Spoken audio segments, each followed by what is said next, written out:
placed by the gods. Attempts to artificially create a dungeon in opportune areas have been met with failure repeatedly. Despite perfectly functional low cores forming in controlled environments, they have always remained inert. An excerpt from A Study of Dungeons, Volume 1. A spark of awareness followed immediately by a slam of confusion filled the new soul. The moment seemed to stretch frantically onwards, a loop of what is happening, who am I, why am I, what is anything, flipping again, and again, and again through their thoughts before a simple colorless panel appears at the position the core's consciousness focuses. It hung there in their mind, solid yet with no real attachment to anything and no real form. Unnamed dungeon core. Edit. Level. 0. 010 exp to next level. System access level. 0. 02 requirements met to advance. Tutorial complete. Level 1 plus. Stat. Current elevation. 0. At birth epic. Mana regeneration. 1. Unit min. Mana storage. 10. Units. Physical storage. 100. Units. Titles. Welcome Young Dungeon. This automated tutorial will walk you through all aspects of the system's function, while lessening the initial confusion you are no doubt experiencing. The non-optional basic dungeon language package is being imprinted. Staring at the strange shapes and lines, a disorienting rush of information floods into the core's consciousness. It wasn't painful, but seemed to last for ages. Concepts contained in the form of symbols, letters, and their combinations. Units appeared with distinct quantities and lengths, symbols to express emotions and thoughts with increasing complexity until, just as quickly as it started, the rush stopped. Staring at the box in front of him, the words slowly came into focus, both the initial status page and the new notification beside it. With the returned focus came comprehension, the words crystal clear and troubling. How did that rush of knowledge get forced upon me? Non-optional. I'm not sure if I like the idea of that, no matter how useful it seems to be able to comprehend. Read this notification. The vast amount of information on language was perfectly preserved in his mind, but still felt weird and foreign. The information was there from the ground up, however. His mind hadn't yet sorted it and made enough connections for it to feel like his memories. The core mentally dismissed the message, it shrinking before being replaced nearly immediately with a new one. Tutorial 110. You are an existence called a dungeon core. You exist for the regulation of mana and to challenge those who enter you. However, your life is your own, and other than a few guidelines that no doubt resonate with you, how you go about your newfound existence is up to you. A second dismissal transformed the page into a new one. Tutorial 210. Effort must be rewarded to the best of your ability, and challenge must be given at an incremental difficulty. After breaching the surface other than the entrance, you are not to forcefully spread and build on the surface other than to provide multiple entrances or exits with potential beacons and through special reclamation events. Tutorial 310. The landing page for any system is the status bar. Here you can review your relevant species stats, as well as any system-gained achievements that are currently applied to your being. For example, if you were to break any of the previous tenets, the aberrant title would be given and communicated to any system-given creature nearing you, leading to potential crusades to erase your existence. This is your only warning. The last message gave our core pause. It had started flipping through the information, watching the panel shift and move about with each page. I'm being forced to follow those arbitrary rules, and if I break them, the system will betray me. The rules made sense to its sensibilities, and he didn't really feel any pressing desire to break them, but the very act of them being enforced made him nervous. Flipping to the next page, he tried to ignore the panic he felt with that revelation. Tutorial 410. The second panel is System Storage. It provides an intuitive, customizable way to sort, describe, and otherwise interact with both designs and notes as well as raw resources. The status, which had been static throughout all the interactions, so far slid to the side, passing out of view, a new, empty page filling its place. Nothing other than a faint sense of potential movement backwards at the top filled the page. Less of a visual indication that he could change tabs and more of an instinctual tag. This new panel was blank, with no text or color. It was simply a panel. Paging through the tutorial, it flipped back to the status page, this time leaving a faint forward, feeling near the top that he could follow to return to the previous empty panel. Tutorial 510. Finally, any future panels will unlock as soon as you reach the system access level for it, and created pages may be linked to templates if conditions are met. The second part of the tutorial requires the user to accept a basic information package. Accept tutorial information and starter package YN.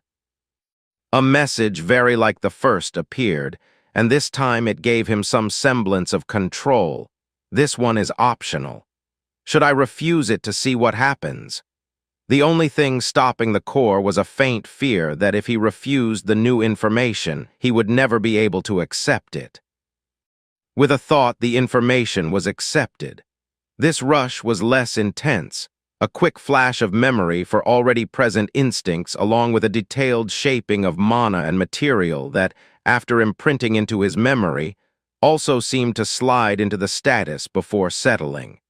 Finally, the first non-dismissible notification appeared. Tutorial 610. Task 1. Store raw material and begin spreading your influence. Feeling out his newfound knowledge, it took little work to attempt to push his essence out into the surrounding stone, bleeding out into the crevice on one side before touching another wall a meter past it. As he claimed the surroundings, they entered his vision, and instead of a black void, he could look around and see his surroundings. His sight was weird. The dungeon core could vaguely see everything in his influence, but it was fuzzy and muted. As soon as he focused on something in his influence, he could see it as if from all sides. A 3D panorama looking inwards on the wall, or rock, or his crystal. For he could now see he was a small, slightly misshapen and lumpy crystal. Trying to look outside of his influence put his vision right up against the still expanding wall, and everything outside looked flat and distorted, as if looking through a scratched-up and dirty glass pane. Out of the corner of his focus, the information in the status started ticking down more and more, the value in his mana storage moving from 10 to 9 all the way to 5 before he stopped. Trying next to pull the stone above and beside him into himself using instincts partly from his core, but mostly from the imprinted mental memory, he was met once more with success. The material in his influence seemed to slowly get stripped away layer by layer as if it were evaporating into nothing before suddenly the process pulled to a halt. A sharp feeling like suffocating accompanying his status showing his lack of mana, while a cm or 2 of material was removed on 2 sides of his crystal. Unnamed dungeon core. Edit. Level. 0. 410 exp to next level. System access level. 0. 02 requirements met to advance. Tutorial complete. Level 1 plus. Stat. Current elevation. 0. At birth epic. Mana regeneration. 1. Unit min. Mana storage. 010. Units. Physical storage. 0100. Units. Titles. A minute later, the trapped, suffocating feeling abated as his mana storage ticked up to 1. Coming back to himself, he noticed the tutorial notification had already flipped to the next task, this time with no mental prodding from him. Tutorial 710. Task 2. Sort and organize your new inventory. This task was more ambiguous than the previous, with no convenient instincts to accompany his new memories. Awkwardly, the status was flipped to the empty panel. It now had a faint sense of containing information despite it still being blank. With a focus on that information, the panel filled with haphazardly shifting blocks of text. One moment, a dense feeling of the stone around him with the text rock was near the top. A second later, it exploded into several separate components. C.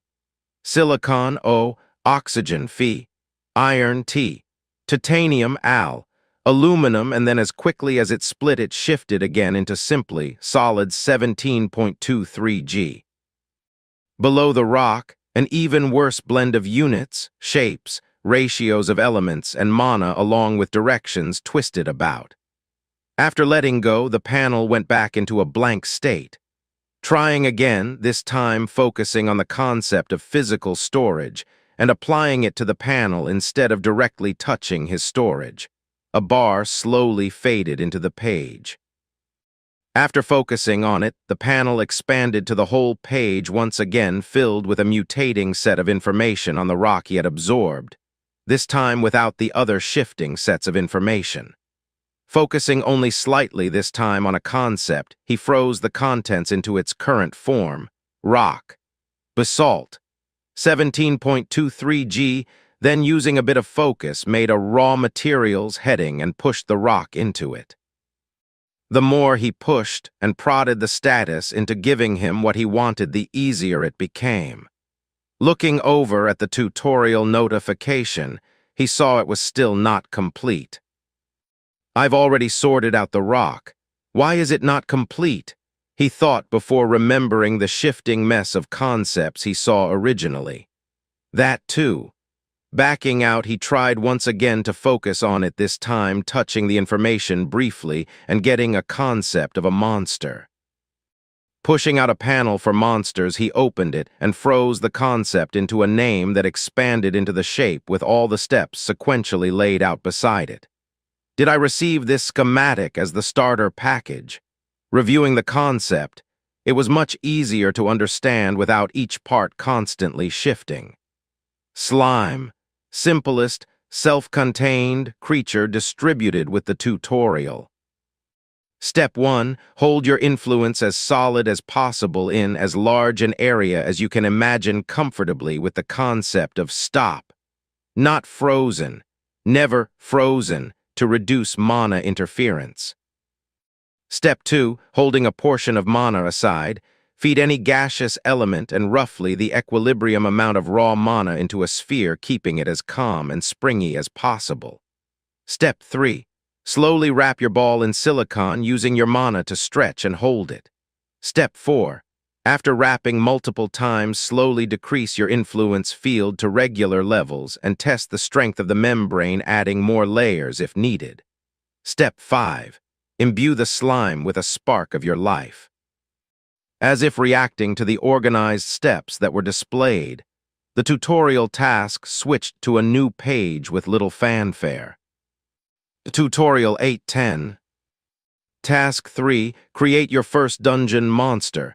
Flipping from the storage tab back to status, he checked his mana. 910. Might as well wait till I'm at max capacity before starting. He settled down to wait the minute it would take to refill. Welcome, young dungeon. This automated tutorial will walk you through all aspects of the system's function while lessening the initial confusion you are no doubt experiencing. The non-optional basic dungeon language package is being imprinted. Tutorial 110. You are an existence called a dungeon core. You exist for the regulation of mana and to challenge those who enter you. However, your life is your own, and other than a few guidelines that no doubt resonate with you, how you go about your newfound existence is up to you. Tutorial 210. Effort must be rewarded to the best of your ability, and challenge must be given at an incremental difficulty. After breaching the surface other than the entrance, you are not to forcefully spread and build on the surface other than to provide multiple entrances or exits with potential beacons, and through special reclamation events. Tutorial 310. The landing page for any system is the status bar. Here you can review your relevant species stats, as well as any system-gained achievements that are currently applied to your being. For example, if you were to break any of the previous tenets, the aberrant title would be given and communicated to any system-given creature nearing you, leading to potential crusades to erase your existence. This is your only warning. Tutorial 410. The second panel is System Storage. It provides an intuitive, customizable way to sort, describe, and otherwise interact with both designs and notes as well as raw resources. Tutorial 510.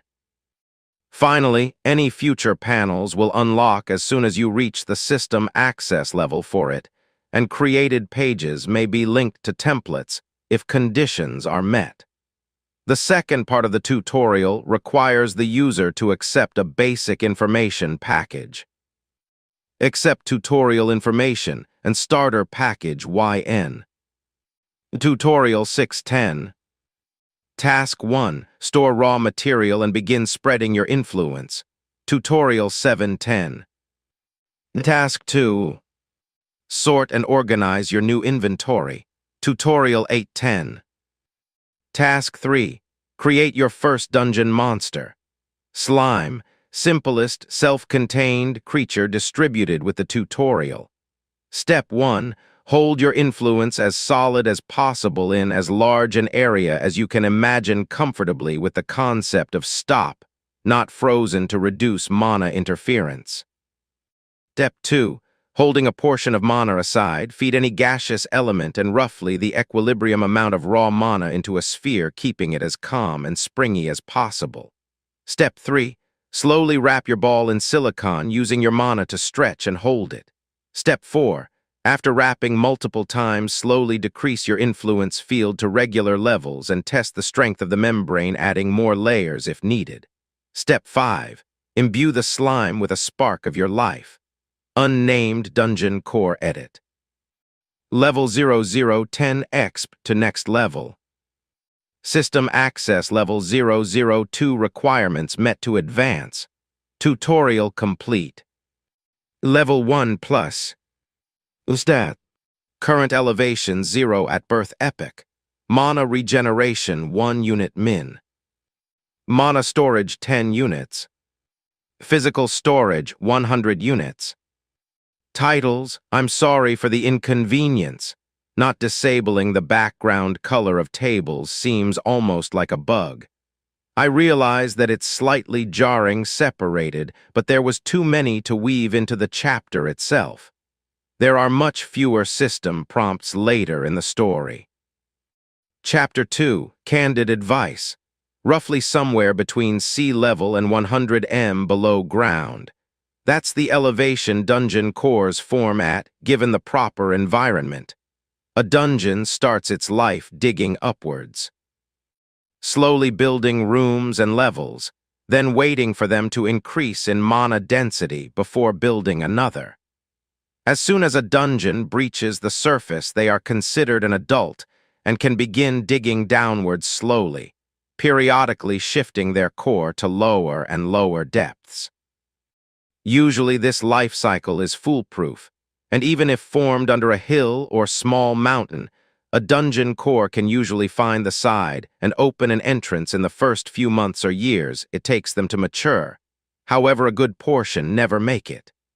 It's estimated that half of newborn dungeon cores never reach the surface either because they aren't strong enough or get broken by accident.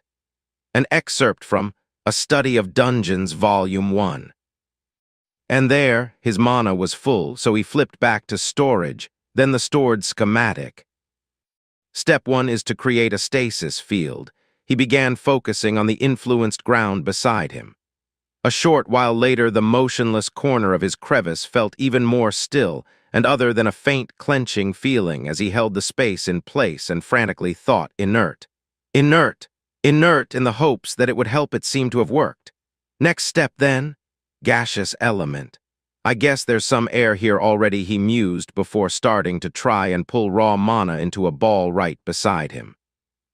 The mana fluctuated slightly in his sight, both there and not there, as if he were looking at a reflection instead of an actual physical creation. Quickly flowing into a small ball roughly a single cm in diameter, he checked his status, 910. Pushing a bit more, the ball continued to grow until it was roughly double in diameter. He checked the mana usage, 510. That felt like way too much mana was used for such a small ball, but he stopped pushing mana into the ball and observed it carefully. The ball was less of a perfect circle and more of an oscillating, bumpy oval, but as long as he held it, it seemed stable. Looking at the ball carefully, it didn't fully appear to be mixed with a gaseous element, even though he had made it surrounded by air. It was as if it was currently sitting beside reality, not physically there, and unable to influence anything that was. Rather than continue, he focused instead on the step on the schematic, pulling the feeling and information of what was needed. He saw a stretch of mana being spun with much more finesse than he was using, growing and absorbing air as it did so. Afterward, more air was pushed into the sphere until it seemed both lighter and more solid. I guess I should have added air as I grew the ball. At least the end seems like they just continued adding to a density, he sighed. Noting down how the feeling of pulling the air inwards had felt, he turned back to the ball, which seemed to have grown more and more agitated while his attention was shifted away. The core clamped down on it again, this time prodding the surroundings to get sucked towards it. Bit by bit, first with a great deal of resistance, then slowly more control, the ball ballooned bigger and bigger as it filled. For some reason, when he first made the ball, the surrounding atmosphere seemed to just pass through his construct. The amount of air mixed with the mana was much, much less than it should have been, even though it was surrounding and passing through where the ball was located. As more gas was added, as if there was a hole in the side being pushed further and further open, the flow increased. Only part of the air he was pushing slipping out of his control and swirling away. This continued before, just as suddenly as it had sped up, the process started slowing down again, settling just before it reached a state similar to the one in his memories. Close to 3.5 centimeters in diameter, the ball continued to fluctuate and bump around erratically, but with much less force than before. This strange material looked less like gas and more like a light liquid, despite being made of air, or at least partly made of air. The surroundings he had pushed into it had acted strangely, and he wanted to study that closer later. I can't get distracted by everything, though. I should finish making this first. Looking down at the next step, he juggled controlling the ball with flipping over to his materials tab and attempting to open it side by side with his schematic.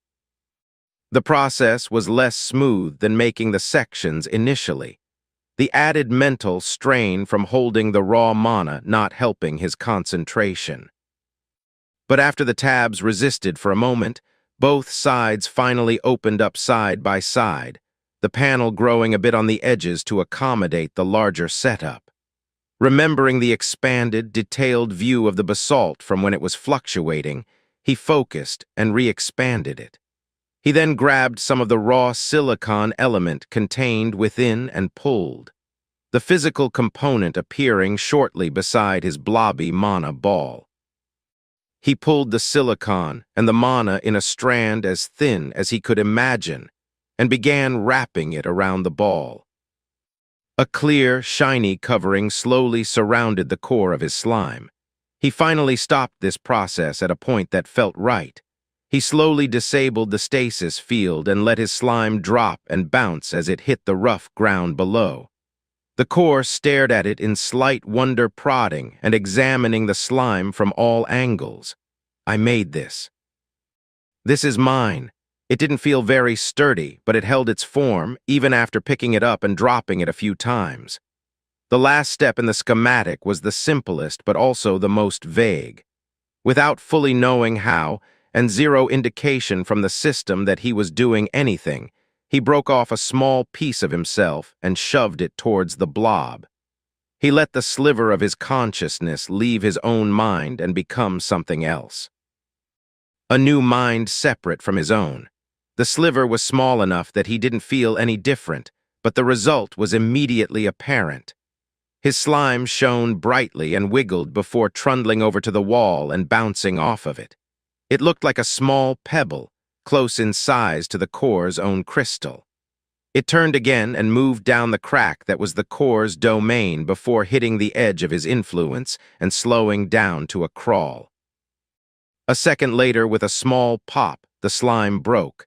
Wisps of mana rose into the air as both the membrane and center of the slime seemed to melt, leaving nothing but a white powder behind.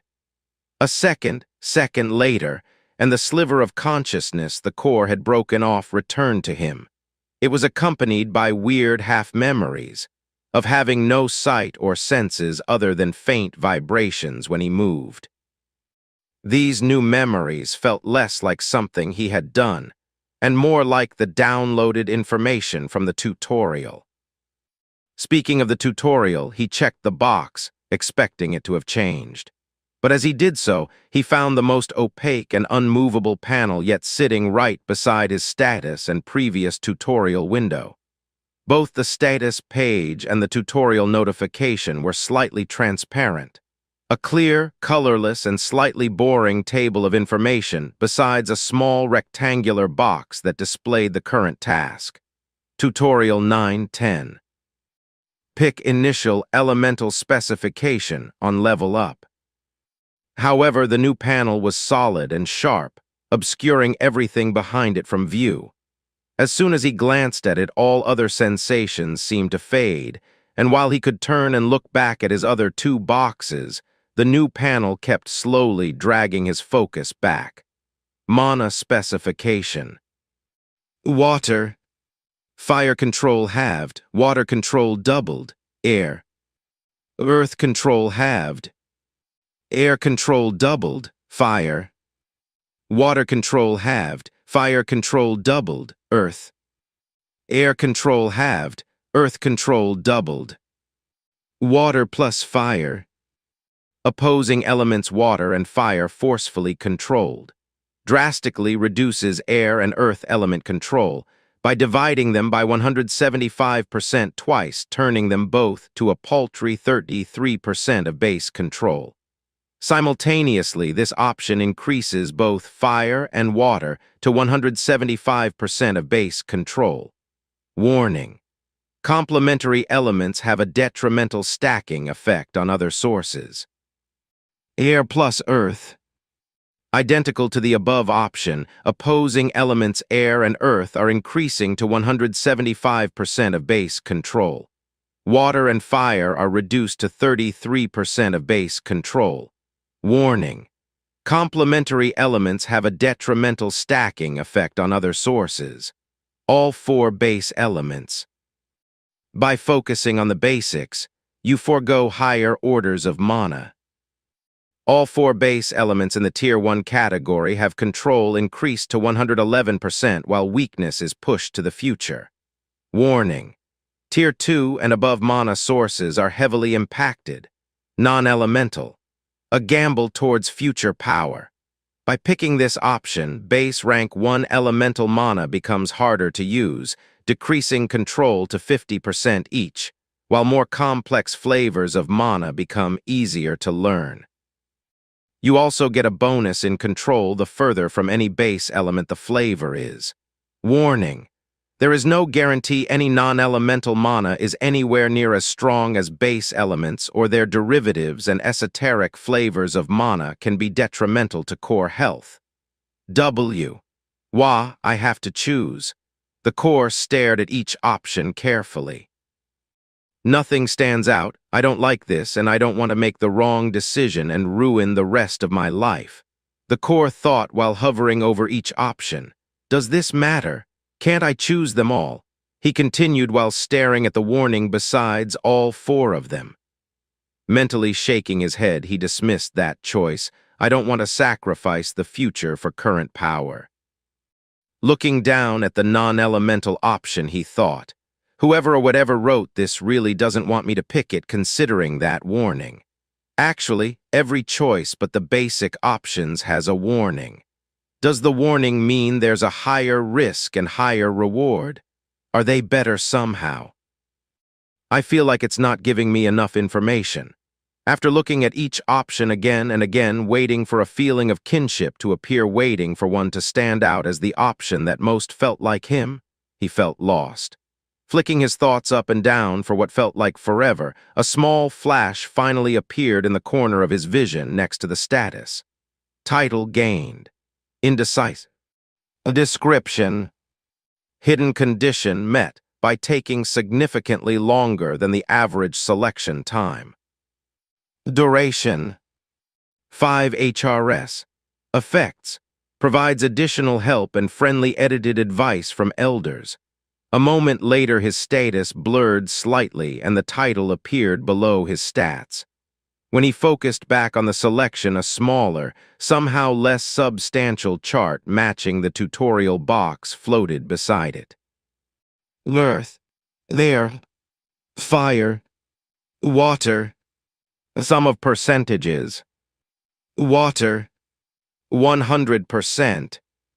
100%. 50%. 200%. 4.5. There. 50%.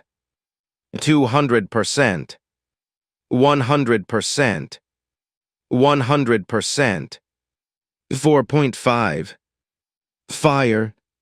100%. 100%. 200%.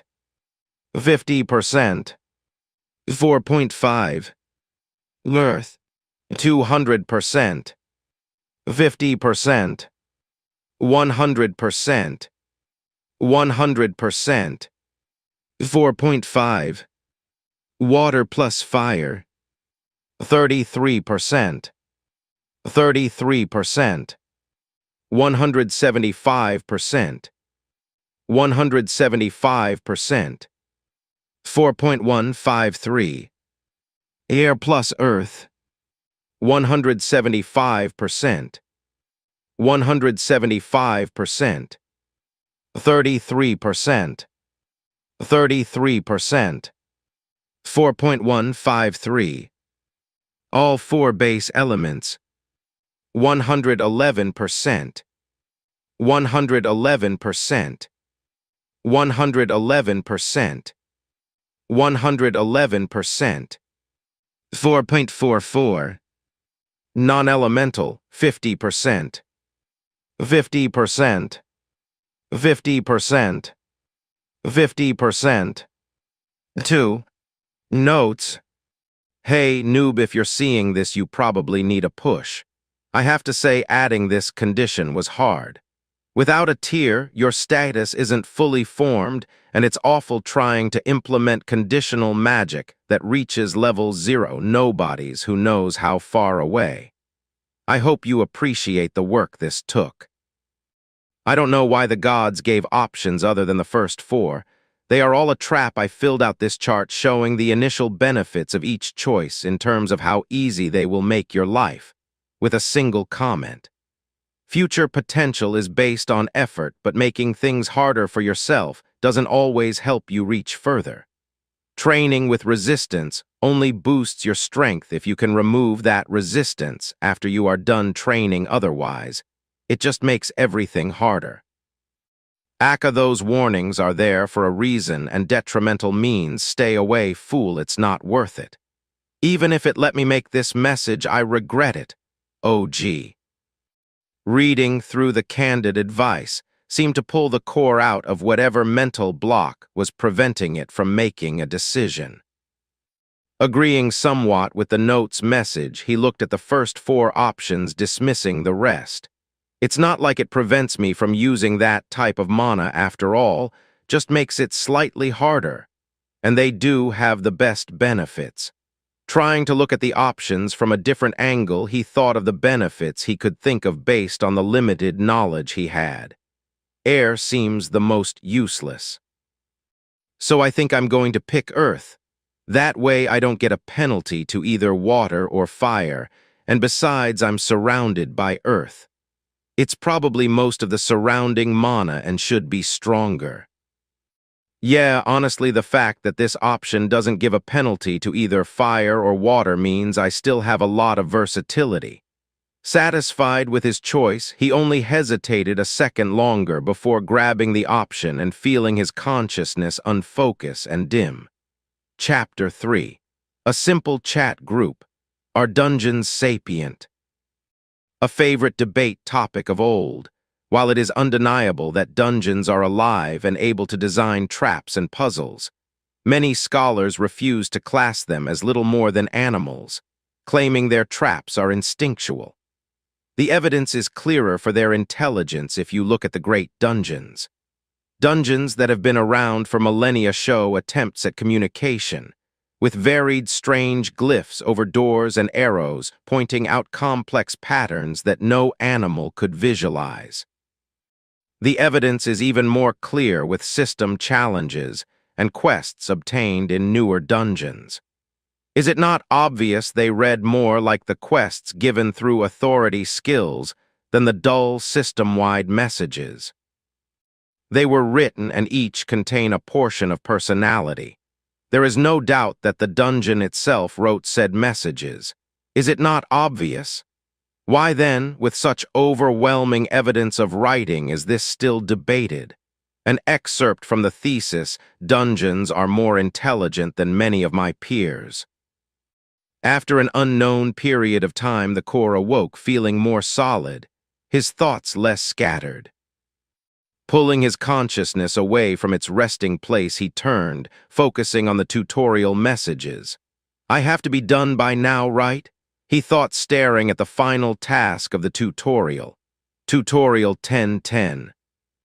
Note, congratulations on the completion of the basic dungeon core package. I hope you chose something you can be proud of when advancing. While there is one last task for you, this tutorial has to be finished before you can start it. Have you noticed how bland your status looks?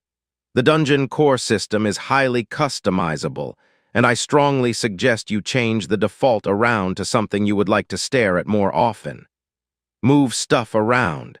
Additionally, with the first system rank up, you should be given access to the tiered chat room, the most basic of communication systems designed around being able to interact with your peers. Ask for help, solve stuff together, have fun. OG. The final tutorial box seemed slightly different than its predecessors.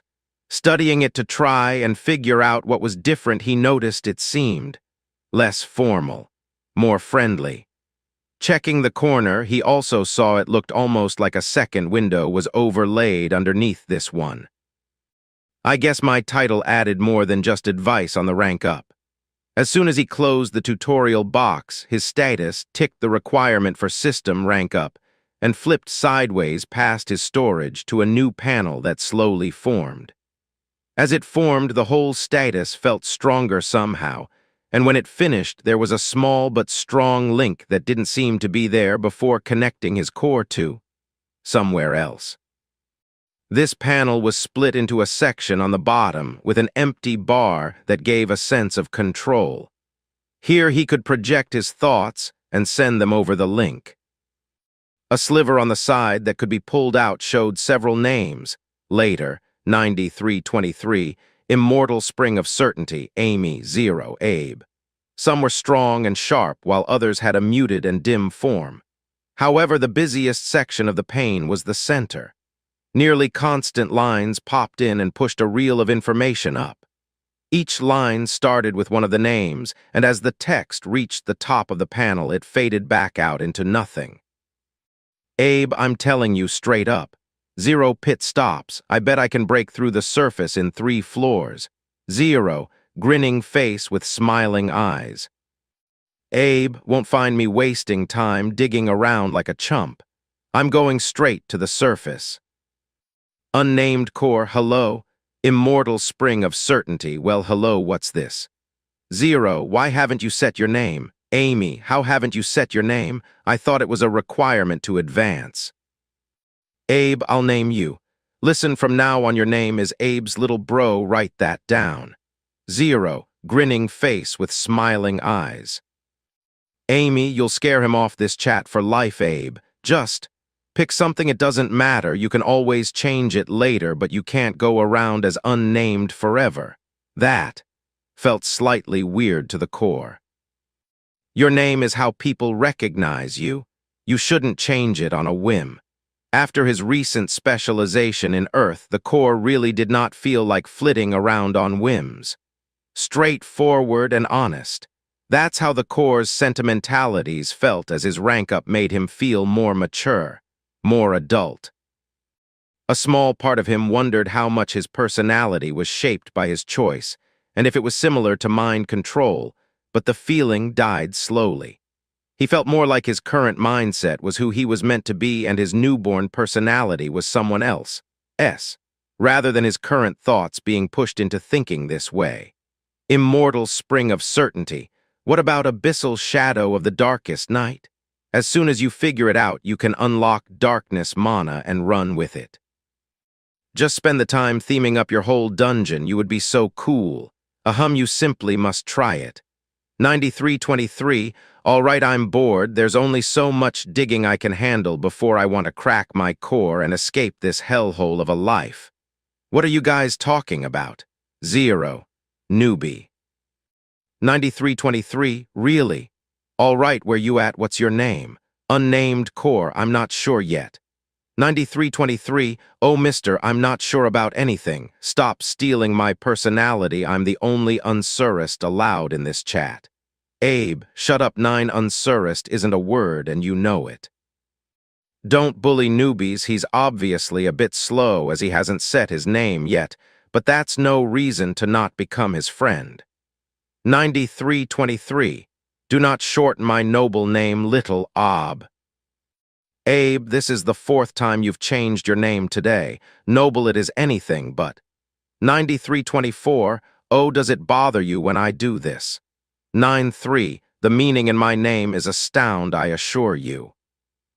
Leaving the chat and the bickering cores, the unnamed core pulled his attention away and attempted to focus on the outside of his gem. He looked. Quite a bit bigger than he had initially, maybe 30% wider, but he hadn't really measured before. Other than that, his uneven surface had started to bulge out. Not quite a perfect sphere yet, his crystalline surface had lost most of its flat sheets and uneven shape, bulging outward slightly and smoothing over all the sharp edges. Additionally, his shape looked more uniform. His blue internal structure felt more orderly and rigid. Everyone's making out that this name, or lack thereof, is more of an issue than it should be. Let's see.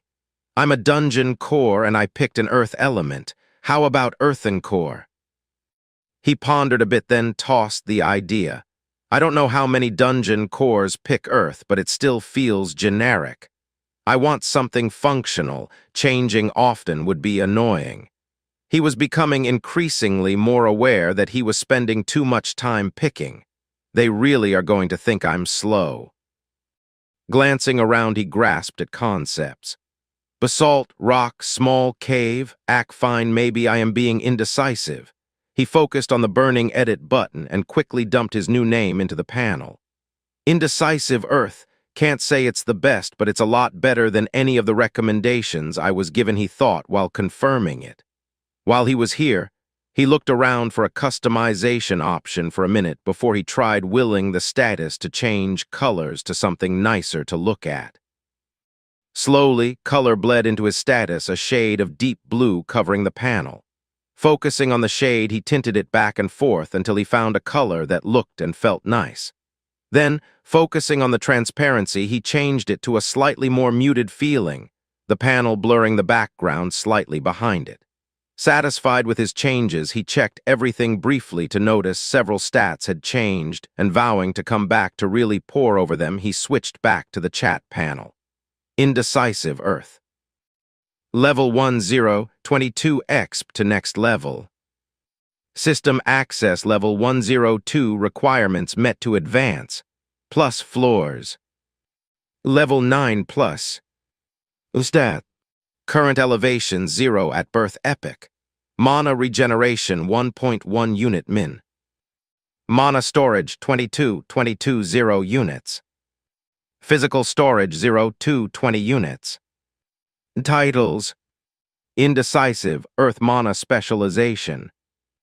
Immortal Spring of Certainty. My fleet of undying minions have been altered once again. I do wish I could show you how marvelous these critters are. Abe, do they explode when they die? I've made mine volatile to the point they explode if something smashes them hard enough. 1010 would recommend M8. Immortal Spring of Certainty. No, listen, I've focused on letting my minions flow back together if they are cut. I'm calling them eternal spirits of swiftness. Took me ages to figure out they can stay together if I make them spin constantly and leave a small pocket of pure mana in the center held together by the spinning surroundings instead of keeping them all air mana. Once I make these once, I'll never have to remake them again. They shall live forever. Abe, be cool if they exploded, though. Listen, if they die, you can just remake them. Plus, I bet they die if you hit that pocket, so they aren't really undying. You can't make claims like that. You haven't even had an adventurer yet. Indecisive Earth. So what exactly are you designing your monsters for? Immortal Spring of Certainty. Isn't it obvious?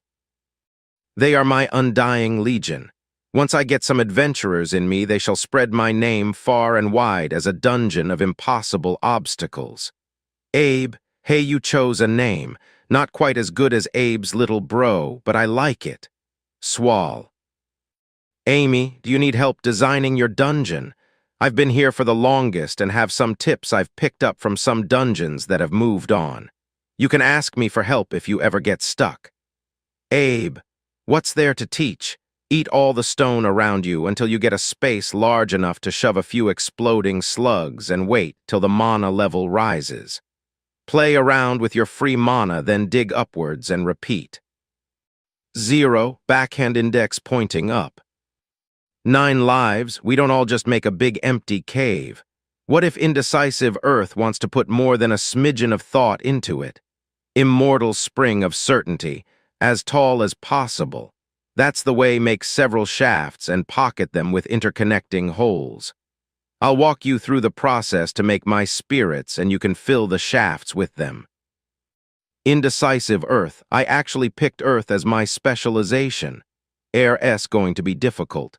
0, denied grinning face with smiling eyes. 0, I'm half air and half earth if it matters. Abe, I still don't understand, bruh. What could possibly lead you to give up fire? 0, trust. I have a plan. Amy, Indecisive Earth, as off track as they are getting, I'm here to help. You can ask me anything, and if I know anything, I can help. Indecisive Earth, I'll keep it in mind. 0, weary face TFW, you run out of storage space and can't dig anymore. 9 lives, that's a thing? Oh man, I think I'm running out and I only have 1 floor. Amy, compression helps 0. So does finding a cave to dump waste in, but if you're running out of space, you probably haven't found any main caves. Compression really helps though. So actually does leveling up. You got plenty of options, also 9 lives you want to fill in a bit of that giant empty cave. Until you have enough levels, it's hard to split floors like that. 0, expand. Get bored, design a monster for fun. Expand some more. I've been following the stupid loop. I'm telling you there's no cave nearby, and I'm level 9 now. I guess I can try compressing waste, but I can't see how to compress stone. It's really dense already. Amy, increasing the amount of mana in it will definitely help you keep it stable. Trust me, you can save at least 10%, if not 50%, if you try. Indecisive Earth slowly tabbed out of the chat and back to his status. Leaving his attention at the chat, he could almost feel the direction it was going. Small flickers at the side of his vision appeared every time someone messaged it, seeming to fly in from somewhere else and slide into his status. Focusing on those flickers, he customized them slightly into a pulse at the upper side of his consciousness just to see if he could, before relaxing and letting them fall back into flickers. I don't think I care enough about what they are saying to get a pulse every time they talk. First checking his stats, he saw mana and physical storage had increased by a factor of 2.2. What? Checking, he noticed it was the same amount of space as experience to get to the next level. Does that mean the experience is like a volume I'm filling? Also, what are these units? They all just say unit. Is there a value that makes more sense? I know all sorts of useful units now. First, he tried changing the units displayed. Storage is space, right? Change to M3, he thought hard, staring at each stat. None of them made the slightest sign of changing. In my storage, the rock was displayed in grams. Change to those grams, he thought, focusing on the unit and number. The mana storage icon didn't even budge again, but this time his physical storage seemed to reluctantly flicker before becoming a huge value. 4,764,094 G? Basalt. That seemed kind of gross. He wasn't yet positive why his storage had increased by a weird value, but it might be better than whatever this was, considering it directly related to his experience somehow. And this value was only for basalt, not all stuff he could store. Letting the storage flip back to its weird, unknown unit, he finally decided he didn't really care about exactly how much his storage could fit, just how full it was. Concentrating slightly, physical storage flipped to a percentage. This action was accepted by his status with a lot less effort. Checking his mana region and storage, he decided to leave them as is for now. He noticed they had an extra decimal point. Do I have more control over mana now? Taking a break from his status review, he quickly started expanding his influence into the stone around him. There did actually seem to be a difference. It looked the same in his vision, but his control seemed immensely better, and he watched his mana smoothly tick down in 0.1 increments, instead of every few seconds flipping down by 1. It also seemed to be slightly stronger than before, though by how much he couldn't say. Just that his expansion speed had increased significantly, and when he pulled a small amount of mana out, even though his status said it had gone down by 0.1, it still felt denser than a tenth of what he had considered 1 mana before. Too many mysteries with this status. Satisfied with his experiment, he went back to his status. Nearly done? I don't think I care about my elevation. My tutorial said I can't move until I reach the surface anyways. He quickly hid that section and checked his advancement section. 3 floors and 9 levels. I'm done trying to figure out why they aren't nice numbers. I guess I'm ready. The great expansion commences. Pushing outwards faster and faster, he tried to expand as fast as possible while keeping an eye on his mana. Reaching outwards grew harder the further from his crack he grew, so he started to dig by storing rock in tubes radiating out of the minuscule cave. Each tube was easily surrounded by his influence, and he found the wider he grew, the further out from each tube he could extend. Experimenting, he tried to fill in one of the tubes he had extended and claimed. Attempting to push the stone back, it grew into the tube, muting his senses slightly.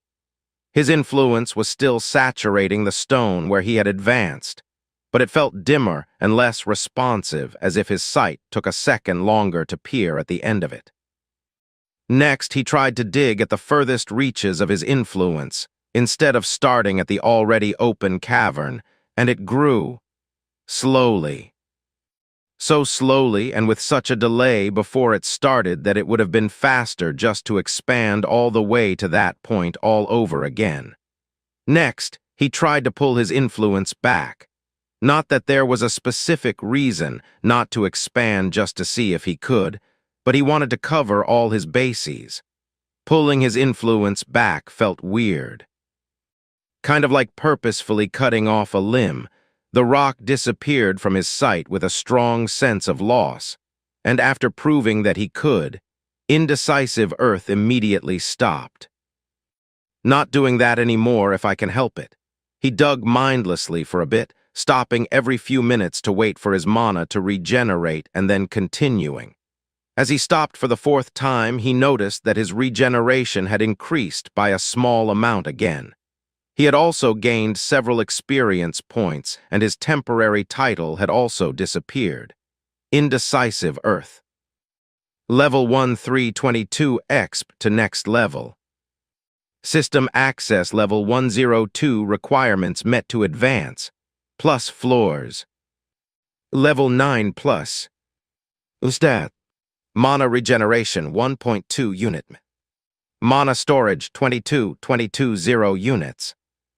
Physical storage 13% units. Titles. Earth Mana Specialization. Mana is up to 1.2 now. When I first leveled up, it was at 1.1. What's this based on? It can't be level I just increased and I haven't leveled yet. Is it size? All I've been doing for the past couple of hours is expanding. Checking the group chat, he sent off a quick question. Indecisive Earth. Hey, does anyone know how and what increases mana regen? Amy. Mix of things. It goes up when you grow, and when you make a lot of monsters. Good to have you back. By the way, how has your elemental magic been working out for you? Indecisive Earth. 0, lol. Indecisive Earth. It slipped my mind and I haven't gotten around to it yet. Amy, have you just been digging? It's slightly harder to get going, but you should try using Earth mana to expand instead of attributeless. It's hard to dig with the other 3 base elements, but you really should have an advantage using Earth. I've been using it even though my specialization is water. The core felt slightly foolish for spending so much time experimenting with influence and not trying elemental magic when it was the whole big choice of his rank up. Guess I know what's next. Chapter 4. A study of base elements and unwanted drama. The difference between dungeon-born monsters and those that wander the wilds is well documented. In a dungeon, many monsters form uniform templates even between dungeons, and thus both classifying and identifying skills work well. In comparison, wild monsters are unpredictable and more dangerous due to their unknown capabilities. The following section is left to list the similarities and differences between monster parts as catalogued by our guild. Remember, all you have to do is join us, and you have access to the advanced guild-only version. Don't worry, setting your allegiance for life isn't long at all when hunting monsters, and the benefits are enormous. An excerpt from the most popular primer bestiary, Useful Monsters and Where to Find Them. Indecisive Earth closed the chat and tried to review the basic information that had been included all the way back in the tutorial. First, mana can be attributed by treating it in different ways, but intent matters just as much. If your intent is to make something dangerous, it will result in more dangerous effects than it would otherwise.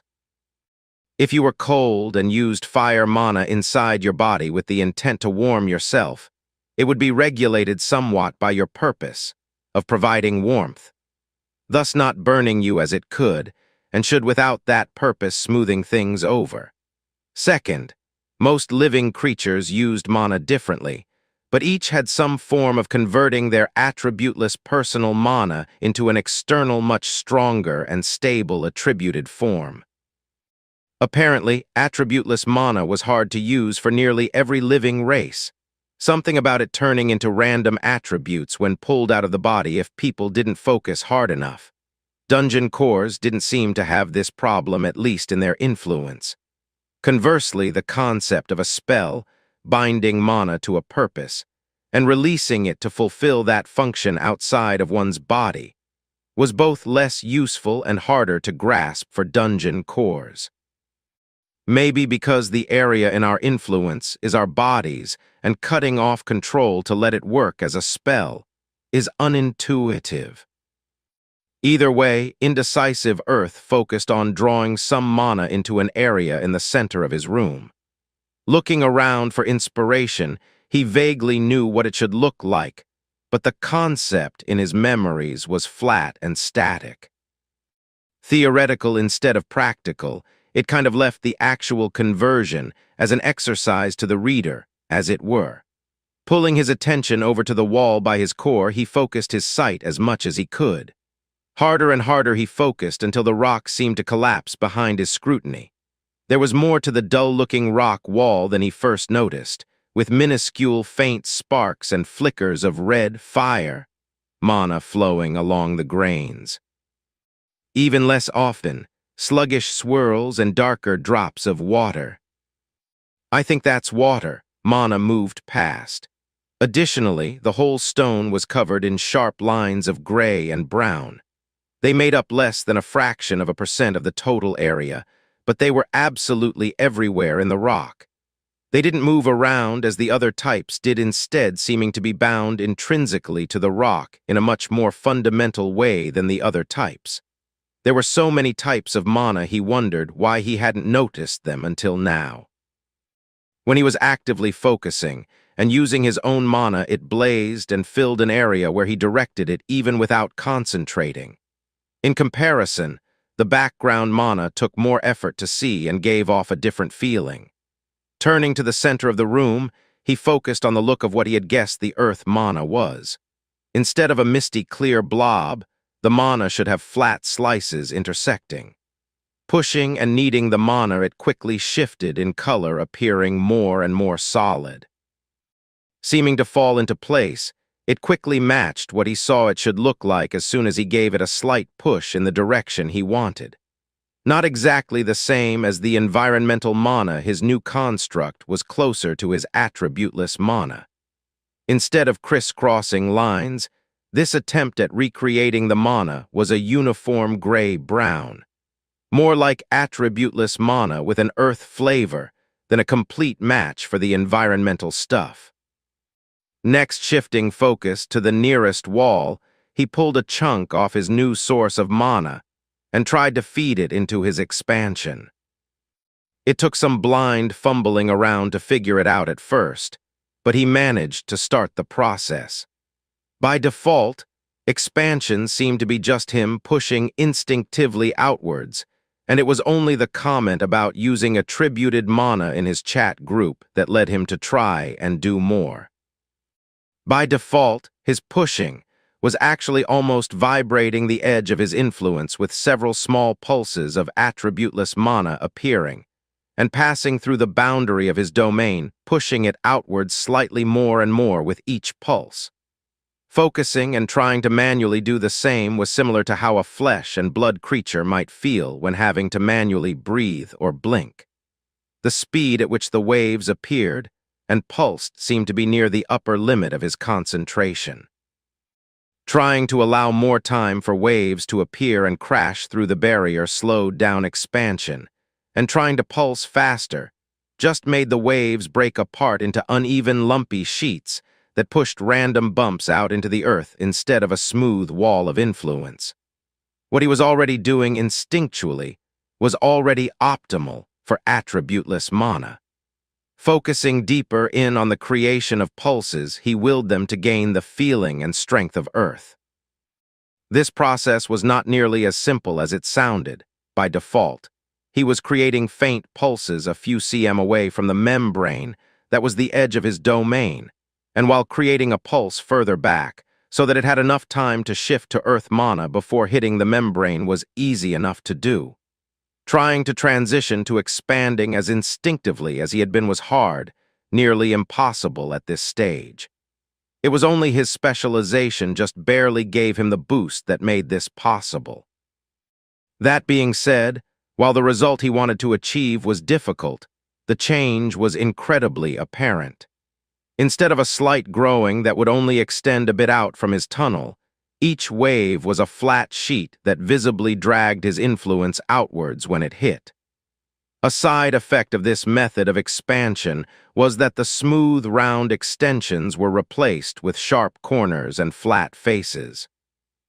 Though harder to switch to, the longer he used it, the less attention he needed to direct towards it, and finally, after draining his store of magic nearly completely, it reached the point where he was, hands off, enough to focus on other stuff while doing so.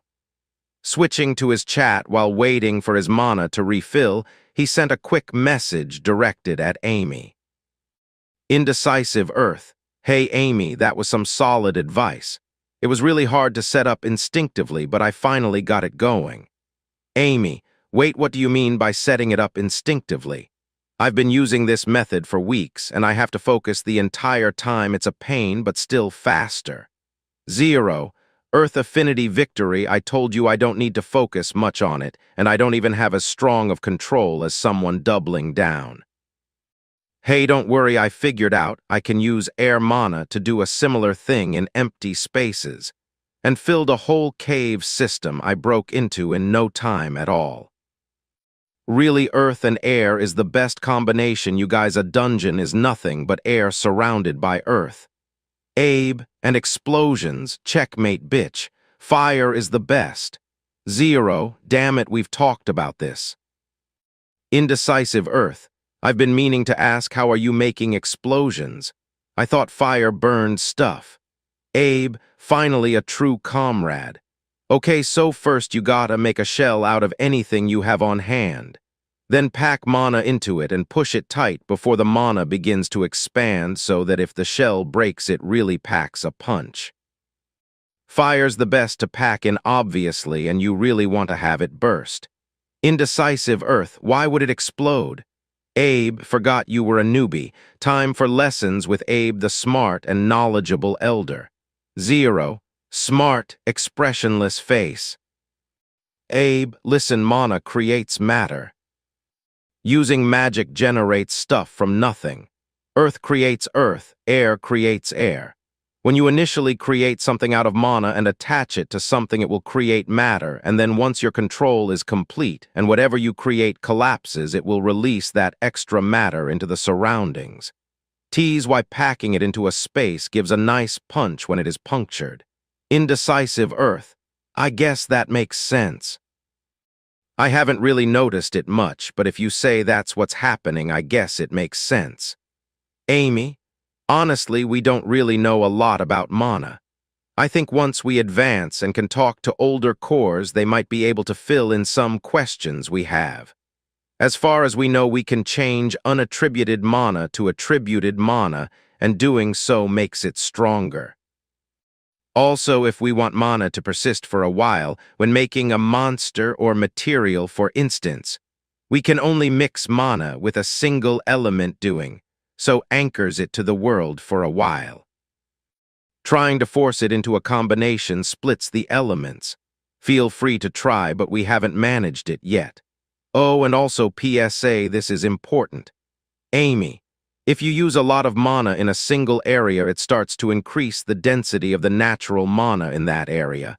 Like I had a dedicated spot where I made all my monsters, and after a while of experiments, the stone around it started doing stuff.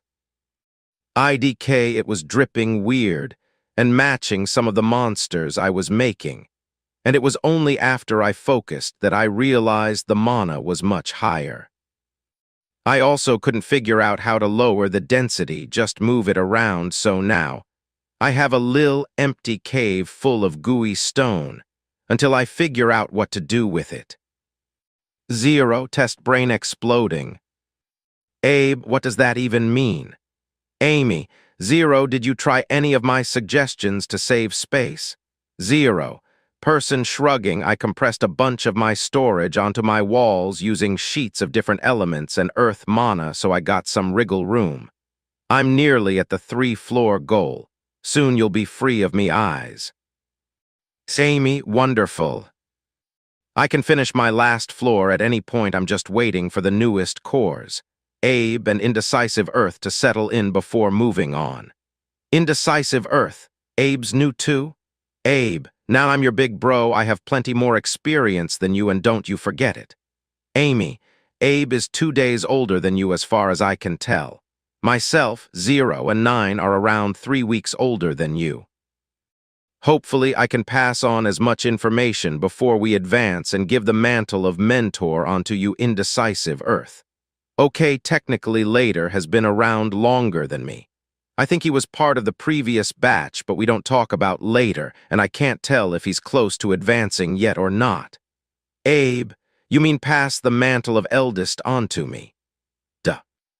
Amy, it will be your job to inform any new cores of any information we've collected outside of the tutorial and help make sure they feel welcomed. Don't worry, I think you can handle it. Indecisive Earth, wait, this is all happening so fast. I just got here. I haven't even designed a monster yet, let alone made a floor. I'm not someone you can trust with that responsibility right now. Abe, you can count on me. 0, clueless isn't he, woozy face. Amy, don't worry, it's not that much of a responsibility. We are just trying to stockpile some information between generations that wasn't included in the tutorial. A core named Jay gave me a bunch of info, and I'm passing it on to you. Hopefully, you can pass that information on to any newbies, and they will continue the chain. Indecisive Earth, how long until you leave us? 0, do you know how a floor works? Indecisive Earth, how would I mean, I know what a floor is, but how do I know if I've made one? Amy, damn, I knew I was forgetting something. Listen, for the most part you'll know when you get there, but here's a quick rundown. Once you've dug a large enough area and spent a large enough time working in it, you'll find that your influence feels like it's splitting. Don't resist it. You can spend who knows how long waiting for separate floors to form naturally, or you can help it along. The easiest way to look at it is there's a density difference between floors. All the denser mana in one section and all the weaker low-density materials and stuff in the other. Technically, you can set it up in a different way, like the weird columns Immortal Spring of Certainty seems to be making, but let's ignore the insane. Amy, the best and easiest way is to build upwards and pull stronger stuff down while pushing weaker stuff up. It will help you down the line because you can't really set up alternating densities. 1, 2, 3, or 3, 2. 1 works fine, but 31. 2 is not stable and will damage you if done badly. Mana might be pulled from 1 to 2, and then as it's pulled from 2 to 3 seep back into 1 before reaching 3, spinning faster and faster between 1 and 2 until the boundary is shattered. Amy, any ways to help the process along you can manually push and pull denser, lighter stuff into opposite sides of your influence. You can also feel out the split and try and strengthen it by nudging it into an area that feels more like a boundary. It's really hard to make a floor boundary across the middle of a cave, but push it to an archway, and it grows much faster and stronger. Plus side is once you set up your floors, they will automatically distribute mana, filtering any strong mana in your weak floor, bringing it down to your stronger ones, stacking endlessly. 0, you don't need to write an essay on it. Jay did a much better job of explaining things. He spread stuff out. Amy, well, I'm not Jay. Ugh, honestly, I give up. I've done my dues and passed on all the relevant information. I even waited to finish my advancement till you and 9 could join me, and they ranked up a few hours ago. I'm already level 11, I only needed to be level 9 to meet the level requirement. I miss Jay as well, 0, and at this point, I'm going to go first just to meet up with him again. You said you're nearly done? Well, good. Catch up to us, then it shouldn't take you more than a few hours to join. Good luck, newbies, I believe in you guys." With that final message, she stopped responding. Her name grayed out to indicate she was no longer paying attention to the chat. Then, a moment later, it faded completely, all semblance that she was or had ever been a part of the chat gone. 0. Abe, oh damn him, 8. 0. Eyes, I just said Jay was better. What's her deal?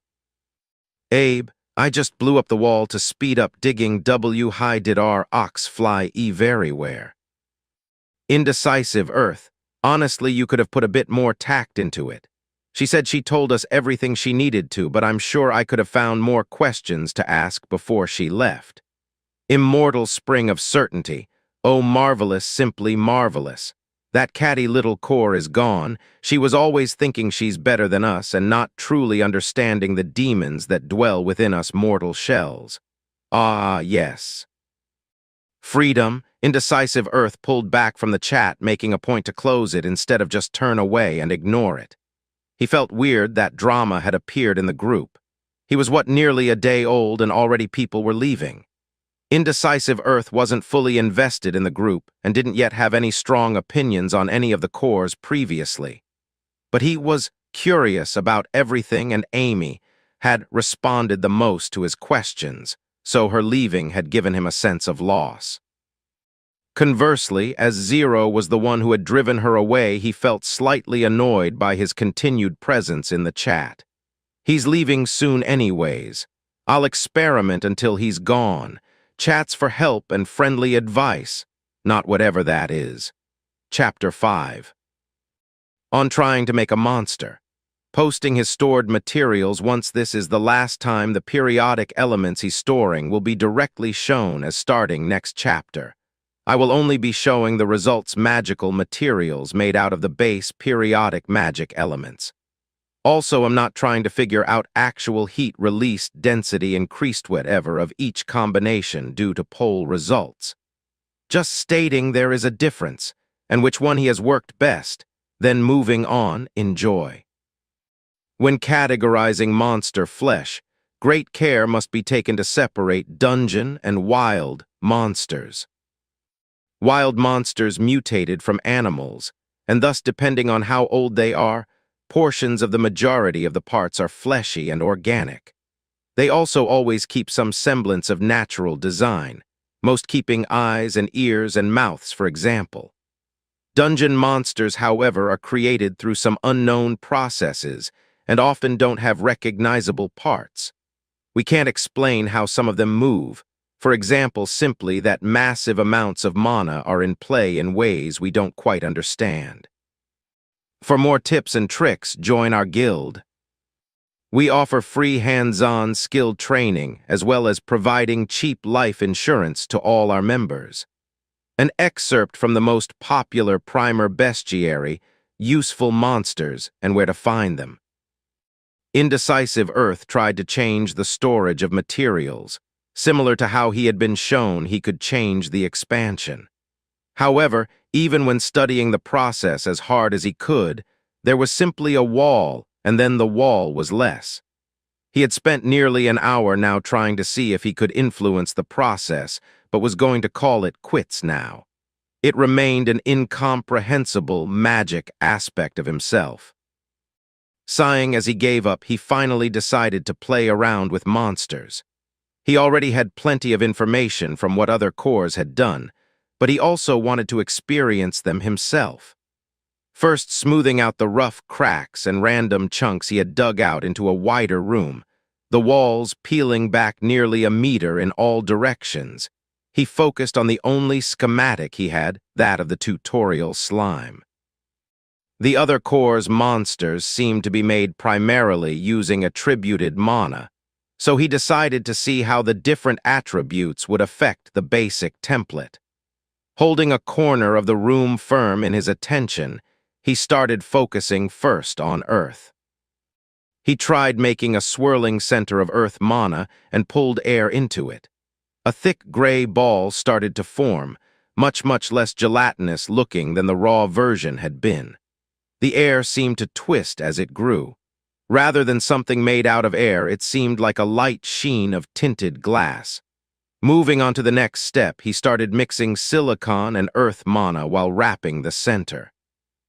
Instead of a stretchy sheet, this pain resisted him. His heightened control was the only thing allowing him to wrap the center with it, but the entire time he worked away at it, the material resisted him.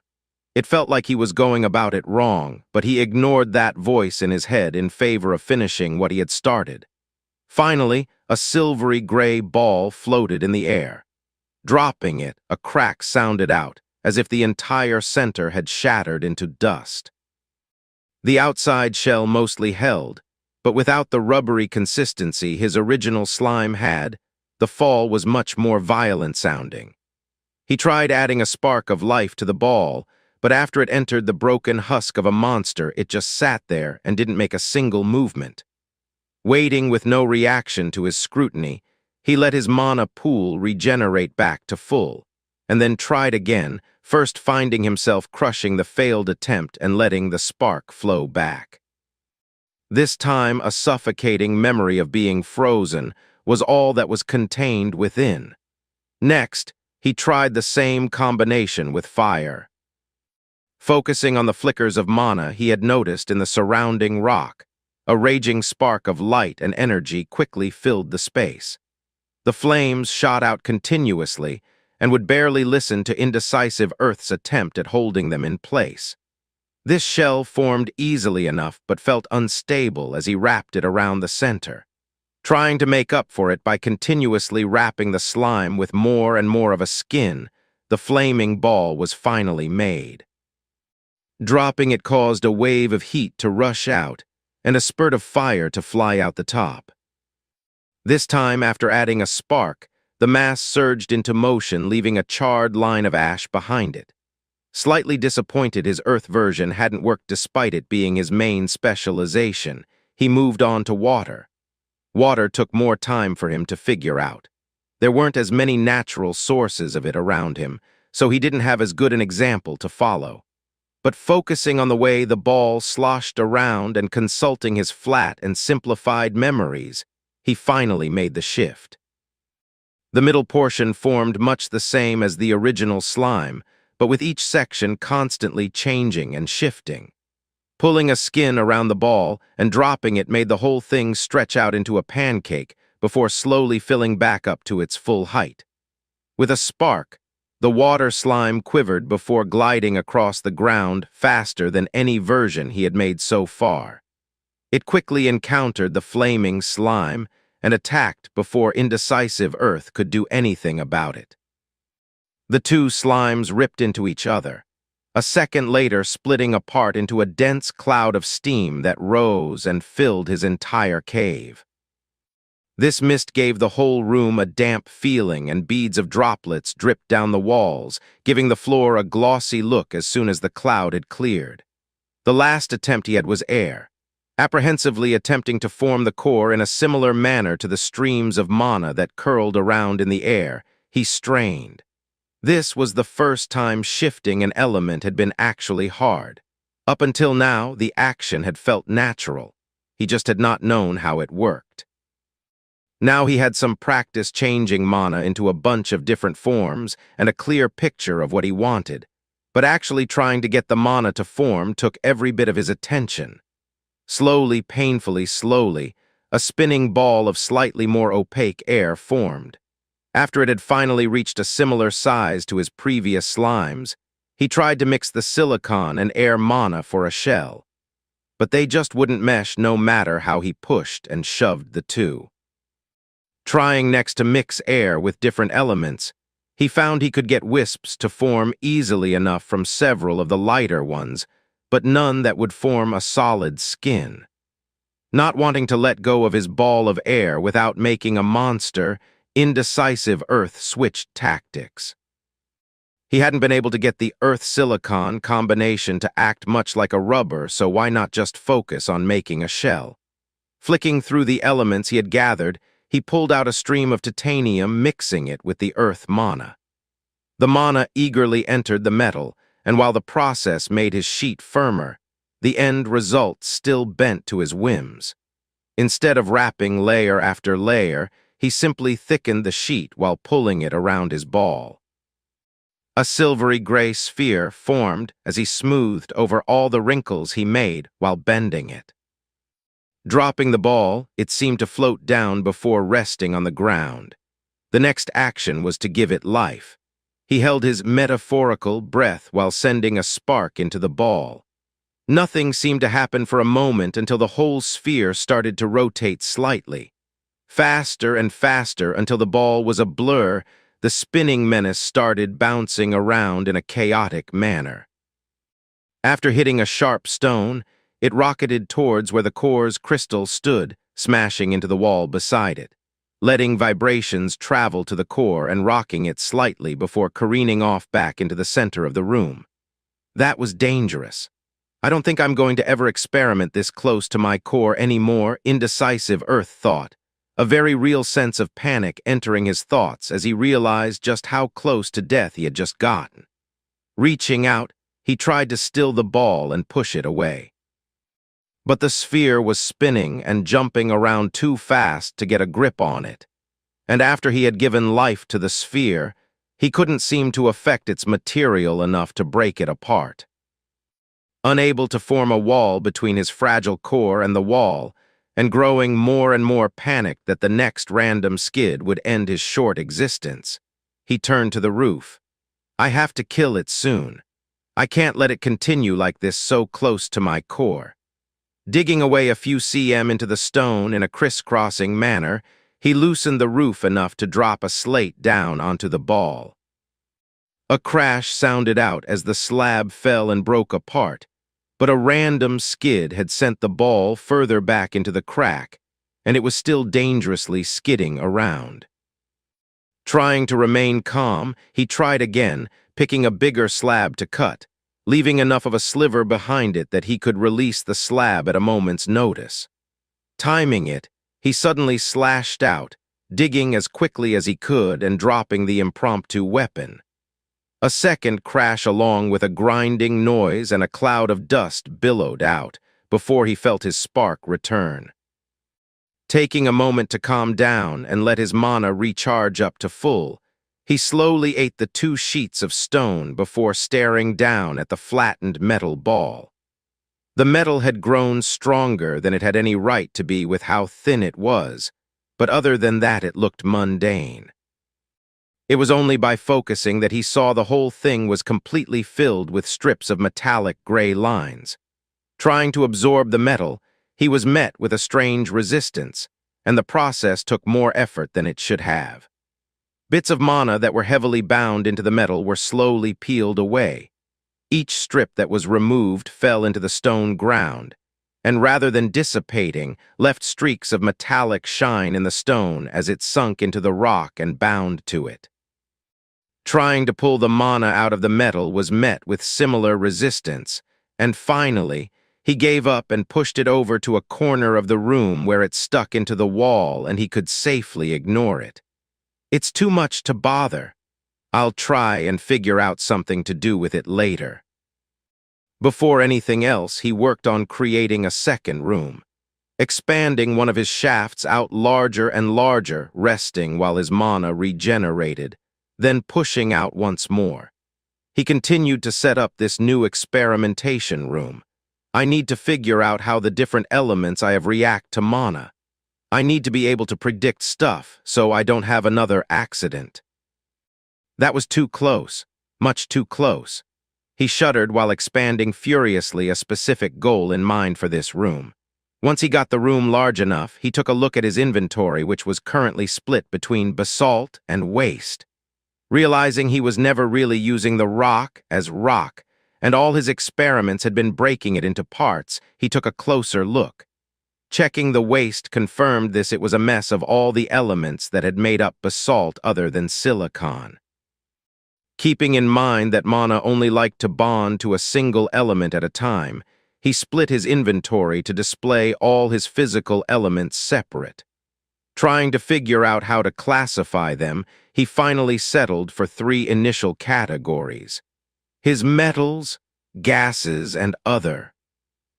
He separated out gases because he realized when pulling in the air, it was randomly choosing one of the elements in the air, normally nitrogen. Metal. T 150.3 G. Al 1017.8 G. Phi 1012.4 G. Mn 23.5 G.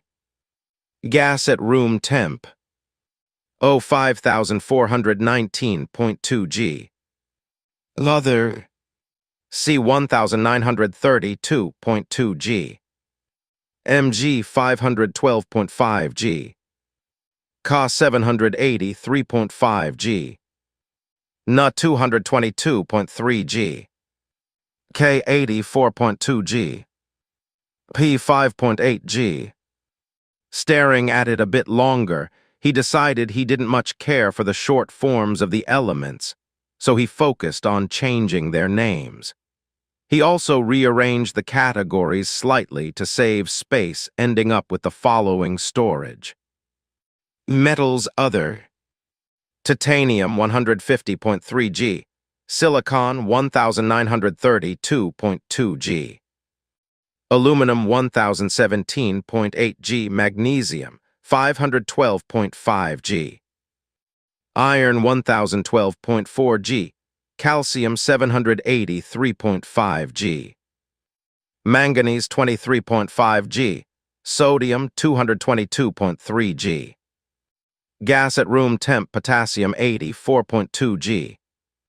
Oxygen 5419.2 G. Phosphorus 5.8 G. The biggest eater of his space was currently oxygen. It was over 5x any other individual element at this point. Assuming they all took up the same amount of space, he was still unsure as to how his inventory was being stored. Having already noticed that as he dug, the atmospheric pressure in his cave had dropped significantly, he decided to fill the empty space with some of the oxygen for now.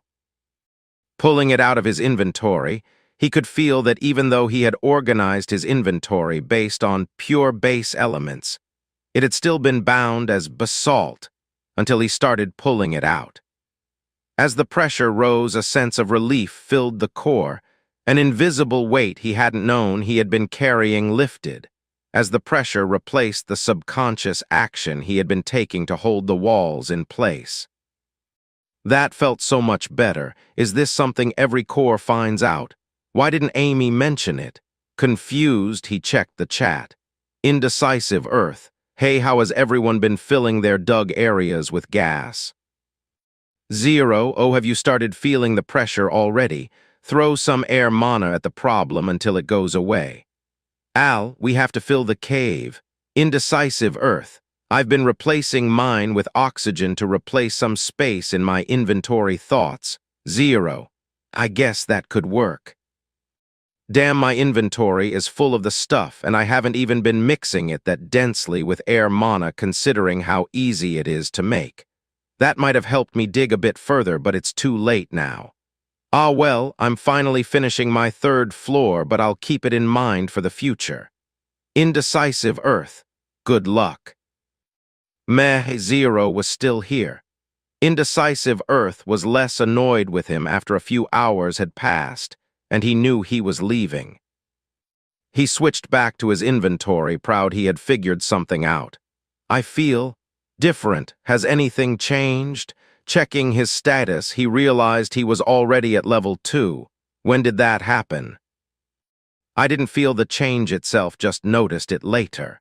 Looking around once more, he checked his core. He had increased in size slightly yet again, his surface more and more smooth. I really want to know how I'm leveling up or gaining experience even. Staring at the experience line, he pulled it off his status and moved it to the corner of his vision, making sure it was always visible. Keeping watch on it carefully, he began to dig in a random direction. His mana fell all the way to 0 and then refilled slowly, but the regeneration value hadn't changed. Suddenly, as if to prove him wrong, it flipped up by 1 with little fanfare. Keeping a close eye on it, he dug and expanded again. But this time it didn't change. Checking back to his status in annoyance that the process wasn't repeatable, he realized his experience had also ticked up. Indecisive Earth. Level 2 136 exp to next level. System access level 102 requirements met to advance. Plus floors. Level 9 plus. Stat. Mana regeneration 1.7 unit min. Mana storage 36360 units. Physical storage 15% units. Titles. Earth Mana Specialization. Okay, last I checked region was at 1.6, so the increment gave me a point of experience. I'm pretty sure that value is based on how much space I have claimed or how dense the materials in that space are. So expanding does affect experience even if in a roundabout way. I just wish I was told exactly what was giving me experience and by how much. Is that really too much to ask? He spent the next 15 minutes searching for a hidden option explaining what everything did to no avail. Chapter 6. Magic Materials. Please feel free to ask at any point if something doesn't seem to make sense, if something is badly written. Attempting to hide panels tables in spoilers to see how it goes, based on results of last poll. Please feel free to comment on whether it works okay. Dungeons have specializations and alignments similar to most creatures, however, they do not seem as locked in by race as others. All other races appear to have elements they are good at: dwarves, earth and fire, elves, nature, naiads, water and mind, humans. Humans have none, but you get the idea. Each dungeon has elements they prefer and self-consistently favor, however, when changing dungeon to dungeon, those preferred elements change. It is theorized that each core is a different species and only loosely resembles each other. All we can prove is that older cores with more levels and wisdom add increasingly more complex elements, and there has been at least one documented case of a dungeon that primarily used fire monsters switching completely to void, and ice-flavored monsters even on its easiest floor. An excerpt from A Study of Dungeons, Volume 3. Giving up on trying to find an explanation for size, and exp. Indecisive Earth tried to make a fire slime in his new experimental hall. Following all the steps perfectly, he noticed it used slightly less mana than when he was level 1.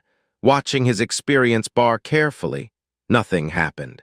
Leaving the slime to roam around, he made a second water slime. This too didn't change his experience, but he waited and watched the two slimes naturally cross paths in case something else did. In the tiny area, they were bound to meet quickly, and as soon as they did, they burst into a fit of cartoonishly enraged violence. "How dare you be so wet? You cur! Ah, my mortal foe, I'm going to make you wish you never crossed my path. Ack! Ouchie! Bonk! Blub my light! It fades!" Indecisive Earth laughed, narrating their struggles. This time, rather than mutual destruction, the water slime managed to pull itself together after smothering the flames, though its body had heated up quite a bit in response. Sighing as the spark returned, he reviewed the process. No experience was gained from either monster when they were created or destroyed, nor when they fought. Okay, so I've definitely gained experience from monsters somehow, but I'm not sure exactly how right now. I'll put it on the back burner. Next experiment. Thinking back to all the mana materials he had made so far, he tried combining all 4 elements one by one with iron from his inventory. Letting them form small cylinders while pushing mana into them, he made sure to check every single combination. Air gave the metal a rough form. Taking to it much easier than the silicon had, it still made a weird, unnatural-looking material. Sponge-like, this material had pockets of air of various sizes that broke through the metal, and the whole material ended up much lighter than it should have been. When dropping it to the cave floor, it made a gush of dust fly away from the point it had fallen. And sure enough, his experience ticked up by 1. He had used several materials when creating his monsters just now, but nothing had made it go up. Because I'd already made that monster before? Enlightened, he tried making a version each for fire, water, and earth. Fire made the metal glow slightly and give off heat, while dropping it had made a spark and flash of flames appear. Similar to how his fire slime had reacted when it was made, but sharper somehow. Water turned the iron into a viscous liquid, and while earth didn't make any obvious changes, he could tell it had taken to it, the strongest both with how easy the manipulation had been, but also with how quickly it had filled up. There was also the fact that it had given him 2 points of experience, while the other versions had given him 1. Continuing to work, he made a version of each with every single metal he had. Titanium didn't give experience for the materials he had already tried, and on his last and most scarce metal, manganese, only earth and water gave experience. I'm being rewarded for experimentation. Lining up each material in a matrix, he noted that all the versions had similar effects. All 4 fire metals glowed and gave off heat, although iron and titanium were slightly more intense than manganese and aluminum. All 4 earth ones similarly gave off a sense of being stronger and sturdier, although iron was the most affected. Air and water gave opposing results to fire and earth, both affecting iron the least. Noting down the differences, he decided to start storing the changes. Setting up a new tab beside the monster one, he started letting it record each material he made. Keeping the strongest and most useful in terms of how accessible it was, he spent some time filling it out, with the last few nearly filling automatically. The system almost learning what he was doing and adjusting itself to fit the role, needing only a small push from him to start it off. Turning next to his soul gas, oxygen, he stopped, and as if as an afterthought, started trying to add some of the air in his cave to his inventory instead. Unlike the stone, his mind found it hard to grasp the area. Parts were pulled from varying spots in his focus, and with less of a visual effect, he could feel a bunch of the room enter his inventory. Checking the tab, he saw it fill quickly with nitrogen, oxygen, and argon, along with a nearly non-existent stream of hydrogen. His other tab had also gained 0.0001 g of carbon, and he could feel there was more in the air that just hadn't been grabbed. Staring at his new and improved list of gases, he started the process of combining them with each magical element. Despite air being the hardest for him to make, it seemed to bind to each one quickly enough. The added difficulty was nearly cancelled out. Each time he infused air mana with one of the elements, it held together for a moment and then swirled away into nothing, joining the rest of the cave. His experience bar continued ticking up with each combination, however, so he kept at it before having an idea. Taking care to not leave a gap, he made small, empty pockets in the stone inside his influence, and filled each of them with a small infusion of each air mana plus gas combination. In the contained area, each pocket filled up quickly and then started to spin in various combinations as the mana tried to escape its captive bubble. Trying to do the reverse and make a combination of gases and earth mana made varied and weird fragile films of clear material. In a way, these were harder to make than the air mana had been, despite earth being his specialization, and he felt they were functionally useless. A feeling that seemed to be shared by the system, as none of his combinations gave a single point of experience. Water and gases each formed easily enough, with each forming in a similar way to when he had started the slimes. However, as soon as he let go, each quickly broke apart without a shell of firmer material to contain it. His final foray was the other category. Working his way down the list first with earth, each element reacted slightly differently to his attempt at meshing them with his mana.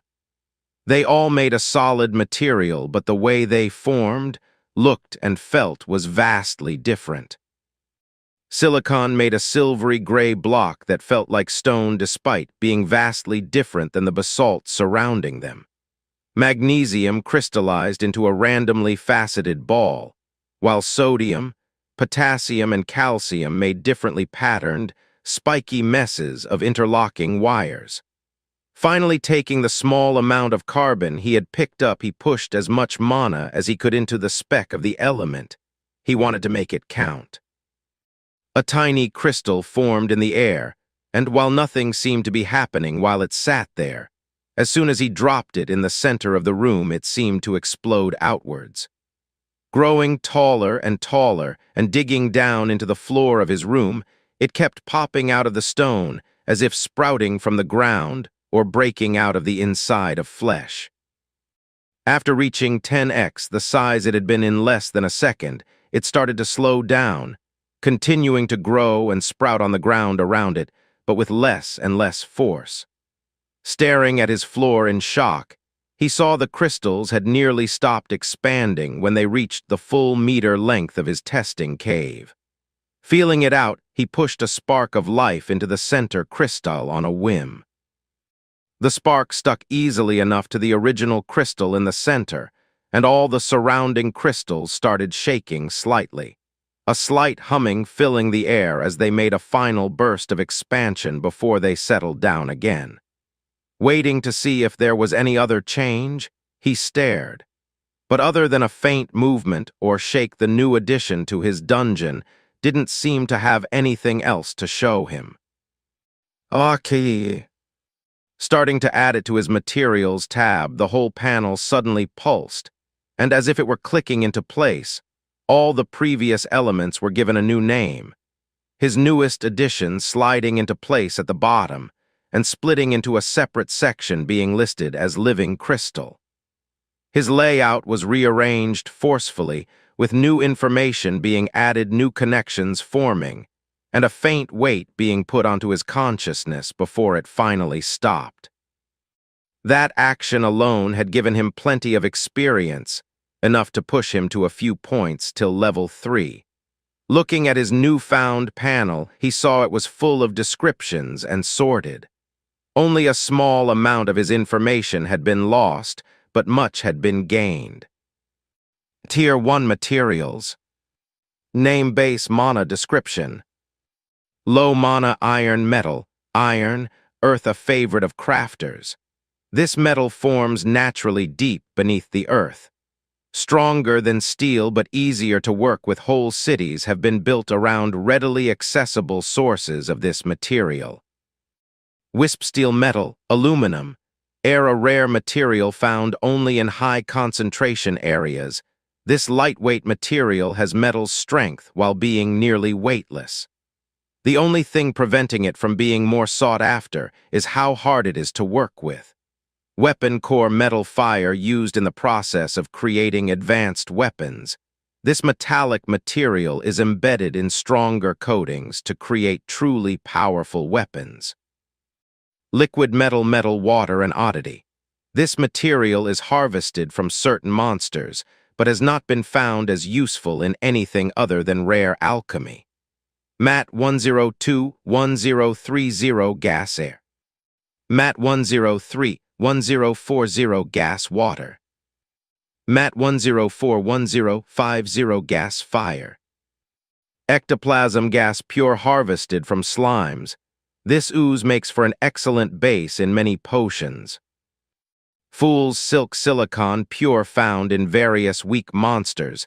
This weak material makes a fine luxury material due to how smooth it is.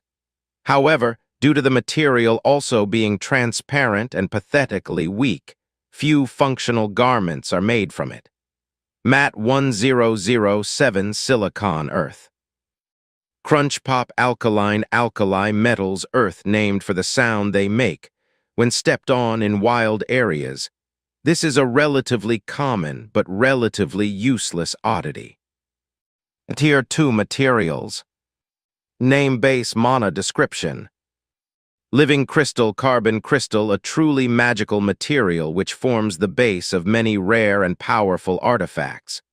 The first thing he noticed was a few of the options had. a slightly different naming scheme, and an incomprehensible description. All of them, however, seemed either hard to spot, the weird not stone, or broke apart if they were not contained, most of the gases. The second was that the mana used when he made his living crystal was not listed as earth, but crystal. It was also the only Tier 2 material he had made so far. This panel was only given when I added a Tier 2 material. Does that mean I've surpassed my current rank? Checking his advancement conditions, they all remained the same. Either way, I feel like I skipped some steps. Reading through the descriptions, he found them interesting as an oddity in terms of explaining their place in the world, but not necessarily useful. None of them explained how they could be used as a material in making monsters, and they cluttered up his screen so focusing. He set them all to only expand on focus. After the panel had rearranged initially, it was back to being customizable. So he finished setting it up in a way that he liked and returned to his new crystals. Trying to pull one into his inventory was met with the same resistance as before. He didn't seem to be able to store the magical properties, but this time the crystal's mana was absorbed by its siblings, and his inventory filled with carbon. Quite a bit more carbon, in fact, than he had put into the first crystal.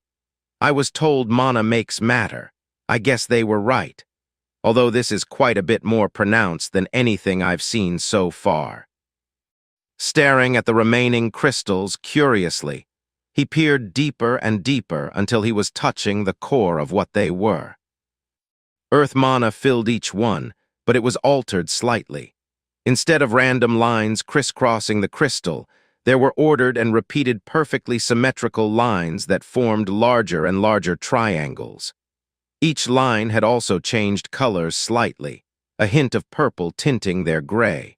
He carefully observed how they interacted, then pulled out and attempted to recreate the effect or flavor of the mana on his own.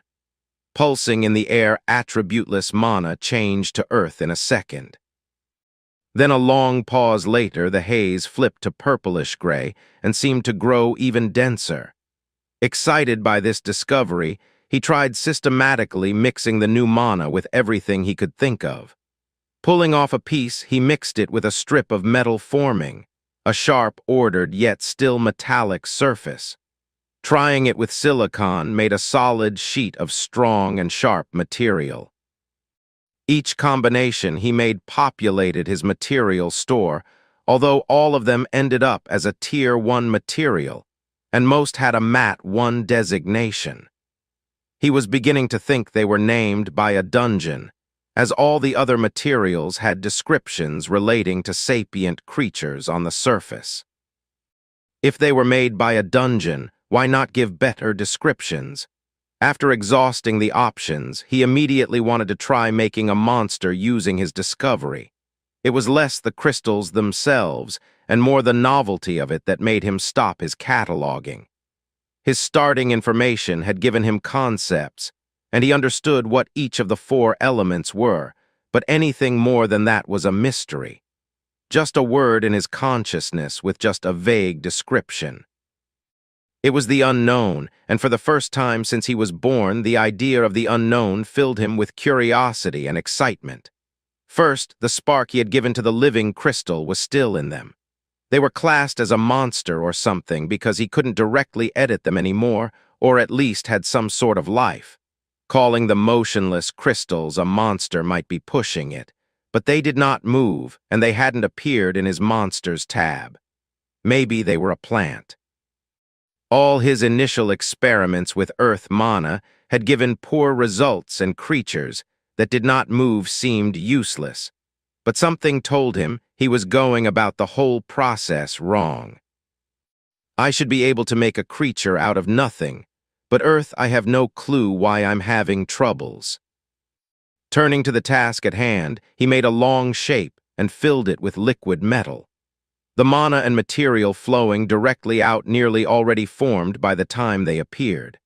Next, he tried making several circular rings out of the crystal silicon and let them surround the viscous core.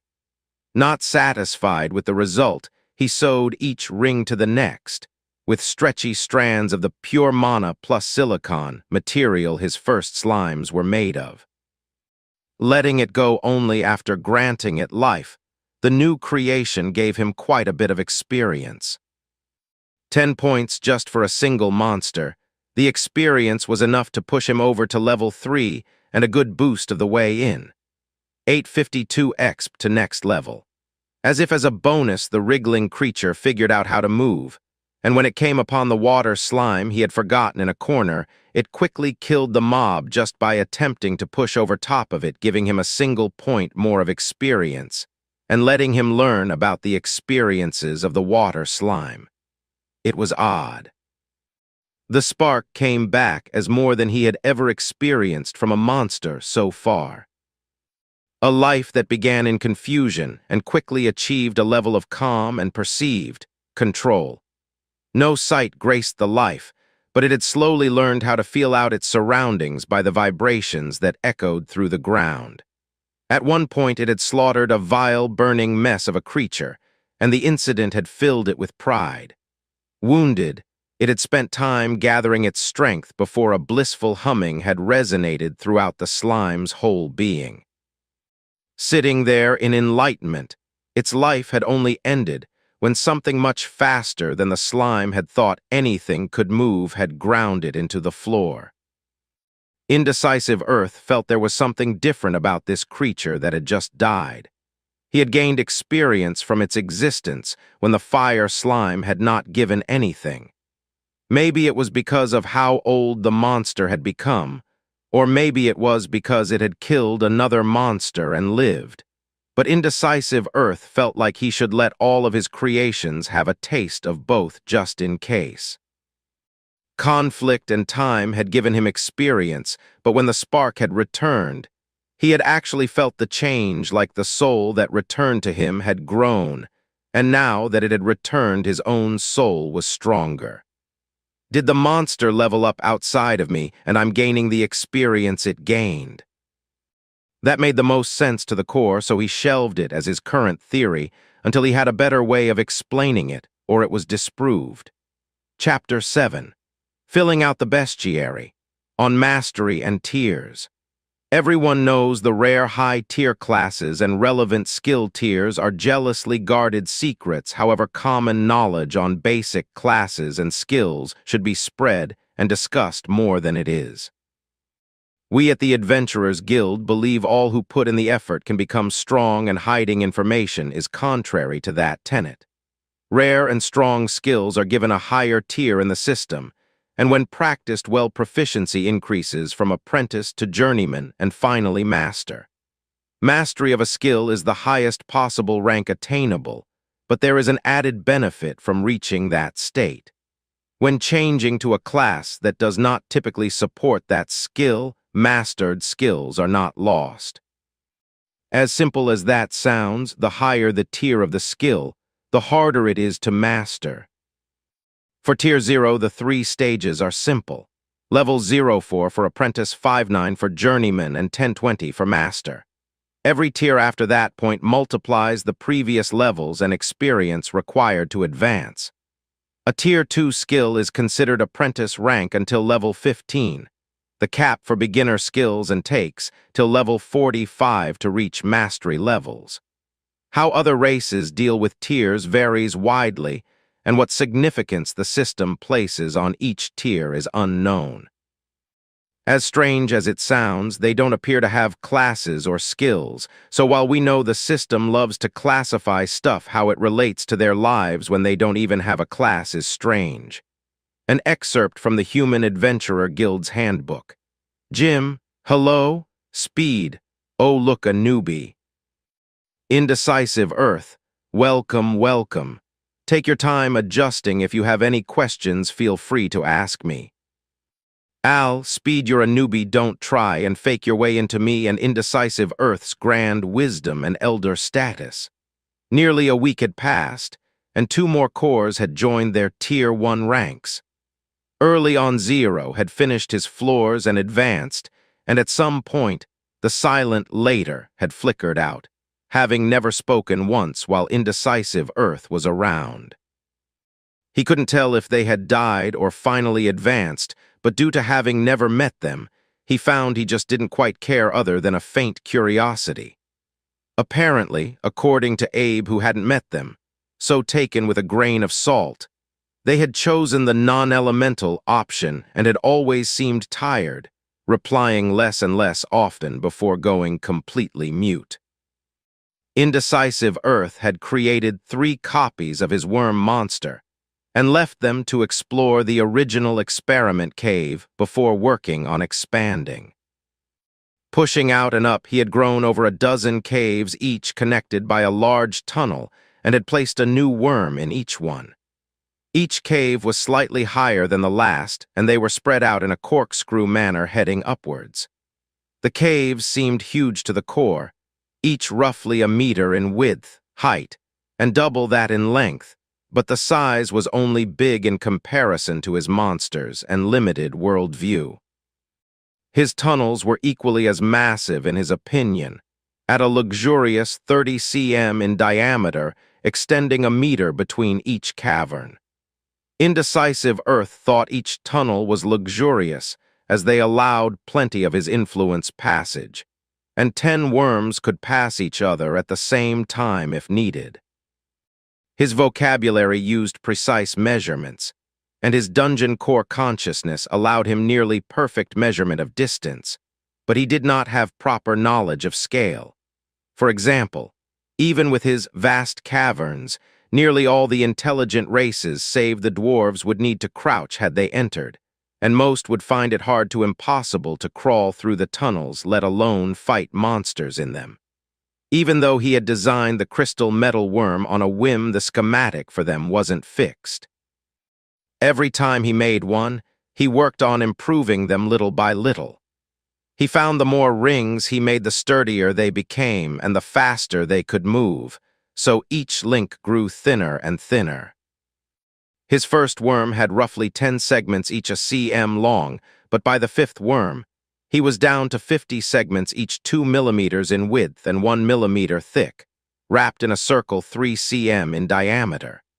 Any less than that and the rings would break just by moving around, even with crystal mana filling them. He could swap to plain earth mana, which made the rings slightly stronger in comparison, but for some reason, they impeded the liquid metal more and made it much heavier. Originally, he had made perfect rings with completely hollow centers, but he found by leaving braces across each ring in star patterns, the liquid metal could still flow with little impeding their motion, while the ring was vastly strengthened. He went over several iterations of rings, liquid metal, and support. All the metals gave slightly different results, some slightly faster, some stronger. His supports ended up staying at low mana iron, using actual iron as the strongest option despite the name letting all the earth mana metals fall under the same category. The liquid metal was all made from aluminum, and somewhere along the lines, he had added a sharp cone on the end of the worm, allowing them to stab potential enemies, of which there never seemed to be any. He knew most adventures would appear to delve him once he was able to break through to the surface, and he knew that the chance of a cave of creatures being right beside his birth spot was low, so he wasn't too disappointed, but he still hoped for something exciting to happen. While not having invented any new monsters, his skill in manipulating and creating them, as well as his nearly constant expansion, had steadily increased his level all the way to level 5. At this point, his status appeared as follows: Indecisive Earth. Level 5 790 exp to next level. System access level 102, requirements met to advance, plus floors. Level 9 plus. Stat. Mana regeneration 3.5 unit min. Mana storage 90 units. Physical storage 40% units. Titles: Earth Mana Specialization. To spice up the lives of the worms, he occasionally spawned a slime for them to kill. They always seemed to kill the liquid ones by accident, either just running over them or crushing them against the wall as they passed. But when he made fire slimes, they flew into a rage, actively trying to stab them or smash them with their cones.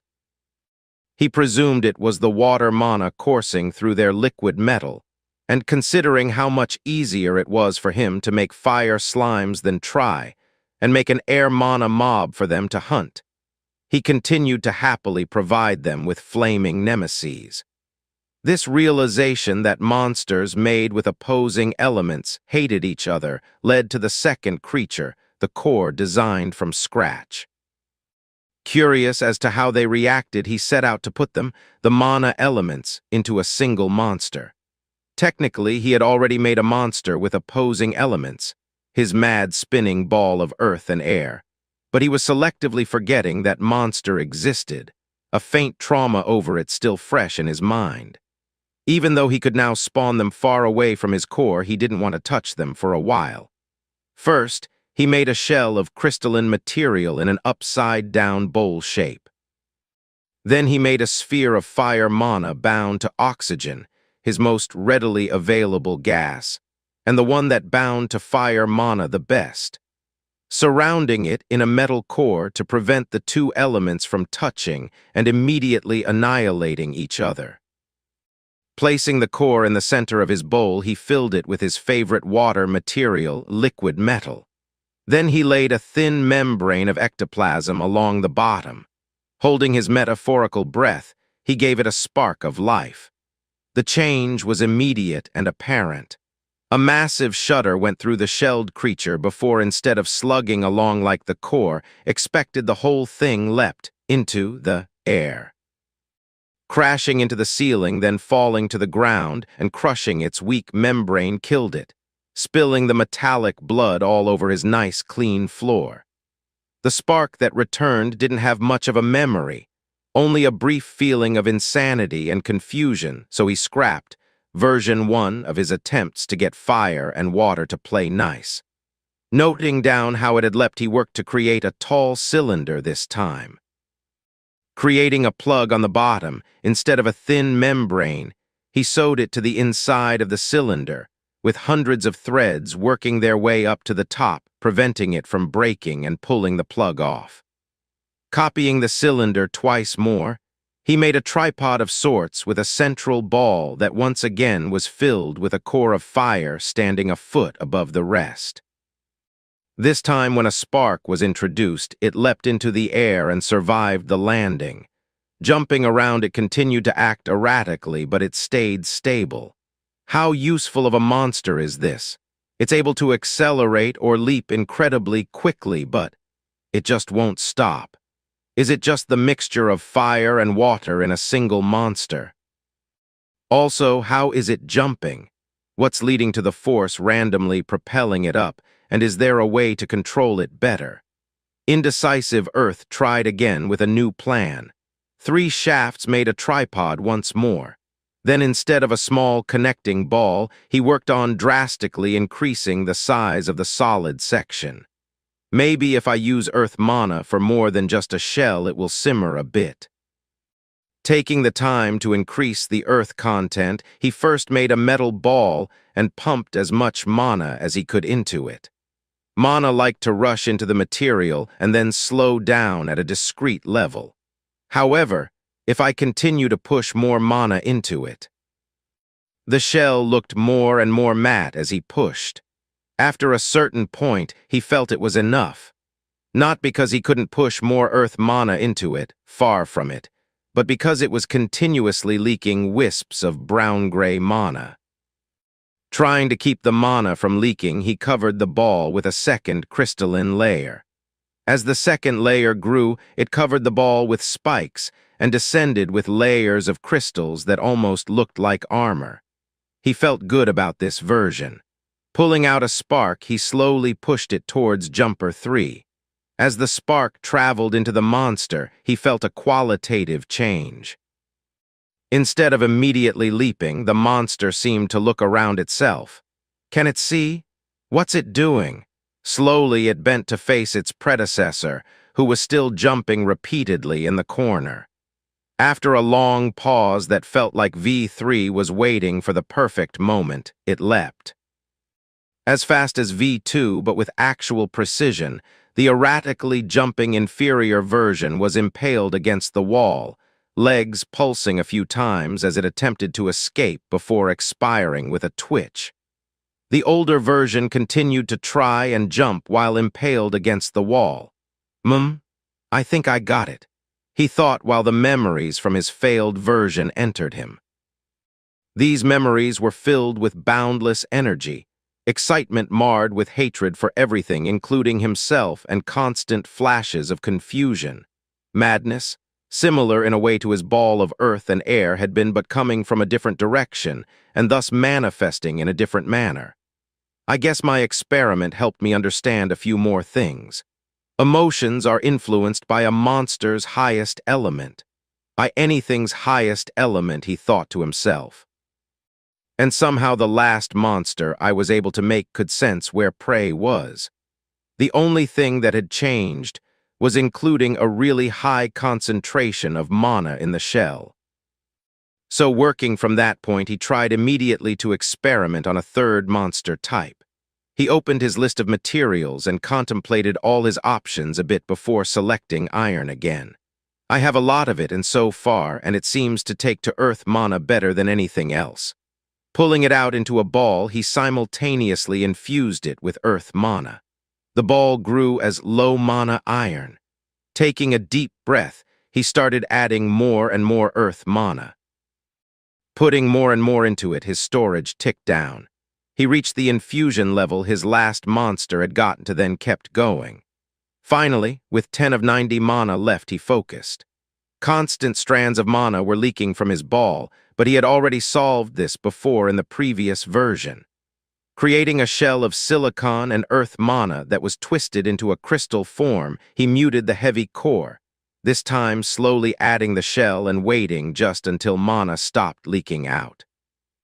He had 5 mana left, but this had done something. He felt like he had done something big. This was getting somewhere. This ball was important. His regeneration had increased leaps and bounds since he had first started out. But in comparison to his storage, it lagged further and further behind.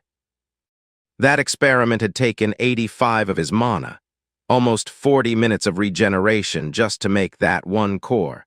However, the process had borne quite a few fruit. His experience flipped up quite a bit, going from 1490 to 3190 in one go. That was more than any other action he had observed by almost double. Additionally, his material sheet was updated twice. High mana iron slipped in right below low mana iron in his Tier 1 materials, and his ball was listed as a Tier 2 material called Earthen Mana Core. Name, Base, Monet, Description, High Mana Irons, Metal Irons, Earth. Immensely more magical than low mana iron, high mana iron is formed in danger areas with high concentrations of mana. While stable in their natural habitat, high mana iron becomes unstable and leaks when brought back to normal mana levels. Name, Base, Monet, Description, Earthen Mana Core, Core Composite, Earth Composite. Plucked from select Earth-attuned monsters, these cores are often found in dungeons and have endless uses in crafting artifacts of both little and great renown. Reading the description dampened some of his enthusiasm. Apparently, what he had made was common enough that sapient creatures had classified it as something that other dungeons had already done. He was already planning on creating a monster around the core, but it was nice to know that's where they were found. As disappointing as knowing he wasn't creating anything unique it was good to know he was on the right track. As an experiment, he created a small rod each of fire, earth, and water metal and placed them against the core. Both fire and water materials dimmed the closer they were brought to the core, the liquid becoming solid and the light becoming mute, while the earth mana rod seemed to get greedily pulled towards it. As soon as they touched, mana seemed to circle through the rod and core, resonating the connection as the rod stuck to the side of it. Pulling the rod off, the connection was maintained a few cm out before, as if with a snap the link broke. As the rod cracked, all the earth energy was pulled out and sucked into the core. The metal rod fell to the ground. I was going to throw liquid metal at it so it can move freely, but it looks like that's not going to work. Infusing attributeless mana with some oxygen and wrapping the core worked in terms of the wrapping, playing nice and not being snuffed out, however. It didn't resonate and get stronger like the earth mana had. Okay. Here's my problem. Adding earth mana to anything solidifies it, even gases, and I have yet to find a liquid element to test it on. Crystal mana is the same. It's just an altered form of earth mana, and even trying it on gaseous elements makes a solid. If a monster's body is solid, it can't move once it is animated with a spark of life. Actually, do I really know that? It can't move if the monster is one solid object, but I just had a link between the core and a rod without it being fully attached. Working off that concept, he made several small balls of low mana iron and let them attach to the core. Each ball got sucked into place as soon as it got close, and he could chain them 2-3 times before they wouldn't connect. Next, he animated his first 100% earth mana monster excitedly. This time, when he pushed a spark at it, something different happened. The spark touched one of the balls, then shot straight to the core, and a pulse of energy was released. All 6 small metal balls he had attached started moving around awkwardly, then bunched on the bottom of the core and lifted it up. Slowly, it started to roll around, exploring its new environment. There was definitely something different about this monster. Checking his monster tab for the first time in a while, he saw it held only the original slime template. Adding first the other slime variations, second his worm, then his jumping tripod, and finally the multi-ball, a shift similar to what had happened to his materials appeared. The information that was added shifted slightly and tabulated as the system finalized creating its bestiary. Both the worm and tripod were listed as indecisive Earth's monster, but the balls and slimes were set up differently. Bestiary strengths, weakness, basic stats, lore description, tutorial slime, not very tasty, a slight poke, HP 11 DMG 11. Often the first monster a young adventurer faces. The most dangerous thing about them is how they might get one's garments dirty. Flaming slime, burning, water, HP 22, DMG 12F. A more dangerous cousin of the tutorial slime. This monster can cause painful burns when caught unaware. However, as far as monsters go, it is still laughably weak. Water slime. Defense against slashing. Cutting in 2. Magic fire. HP 33. DMG 11W. A slightly stronger version of the tutorial slime. This version can withstand small stabs and slashes without immediately popping. A good swing by anything stronger than a child can still take it out in one go, however. Indecisive Earth's monster. Rings provide modest defense. Joints between rings. HP 33. Def 33. DMG 56P. Unique monster native to the dungeon core Indecisive Earth. Indecisive Earth's monster. Explosive speed. Low agility. HP 22. Def 1010. DMG 115P. Unique monster native to the dungeon core indecisive Earth. Failure 3. Earth core provides higher defense. Blunt damage. HP 11. Def 2020. DMG 56B. Waste of an Earth core. Wish I could scrap. Based on the feeling the two unique monsters gave off, he could instantly tell they were editable. Maybe because he had been constantly updating them, but all the values seemed less set in stone than the other options. Also, the name and descriptions were much less substantial than the other options, kind of like they hadn't been confirmed yet or were currently just placeholders.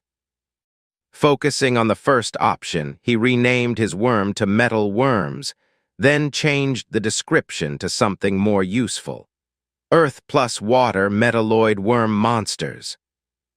Moving down, he also renamed his tripods to Jumpers, and the description to has anger management issues. Not sure how these work yet. Failure 3 was obviously named and described by another dungeon core. I thought it turned out pretty good, but it did take nearly all my mana to make the core, and if comparing it with my other two monsters, it seems similar maybe. I guess it could be disappointing, especially if someone had made something better already.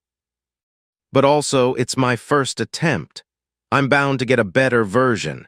Checking the group chat while he waited for his mana to reload, he asked how everyone's bestiary was coming along. Speed. What bestiary? You haven't taught us anything about that yet.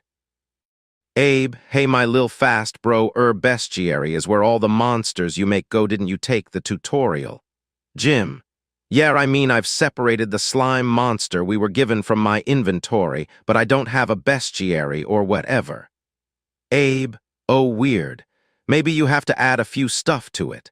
Don't worry, it should sort itself out in a few minutes. You get it right away as long as you use it. Indecisive Earth did not want to add the fact that he had only unlocked it a few minutes ago to the conversation at this point. Indecisive Earth, don't worry, you can set it up really easily.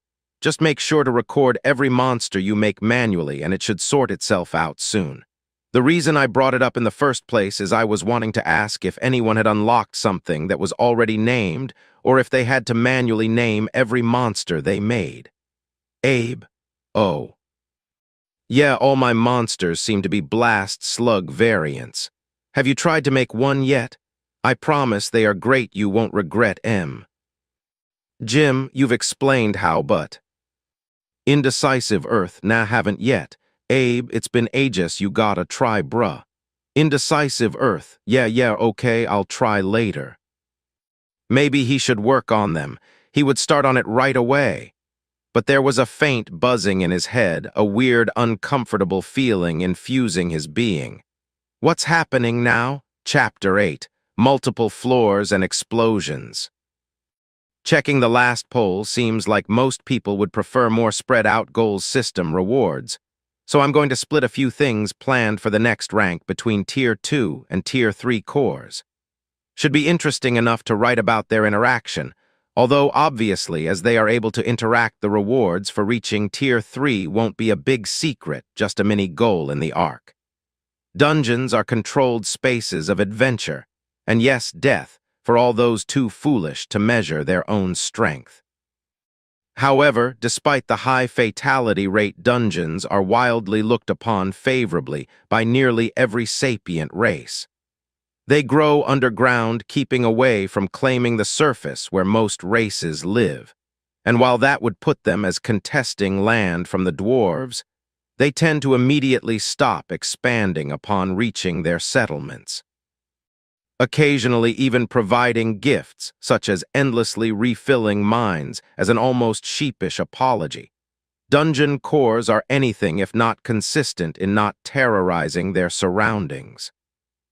Another point in their favor is they have been known to clean up mana wells when they come across them, briefly breaking their taboo to spread up onto the surface and collect all the dangerously mana-polluted items.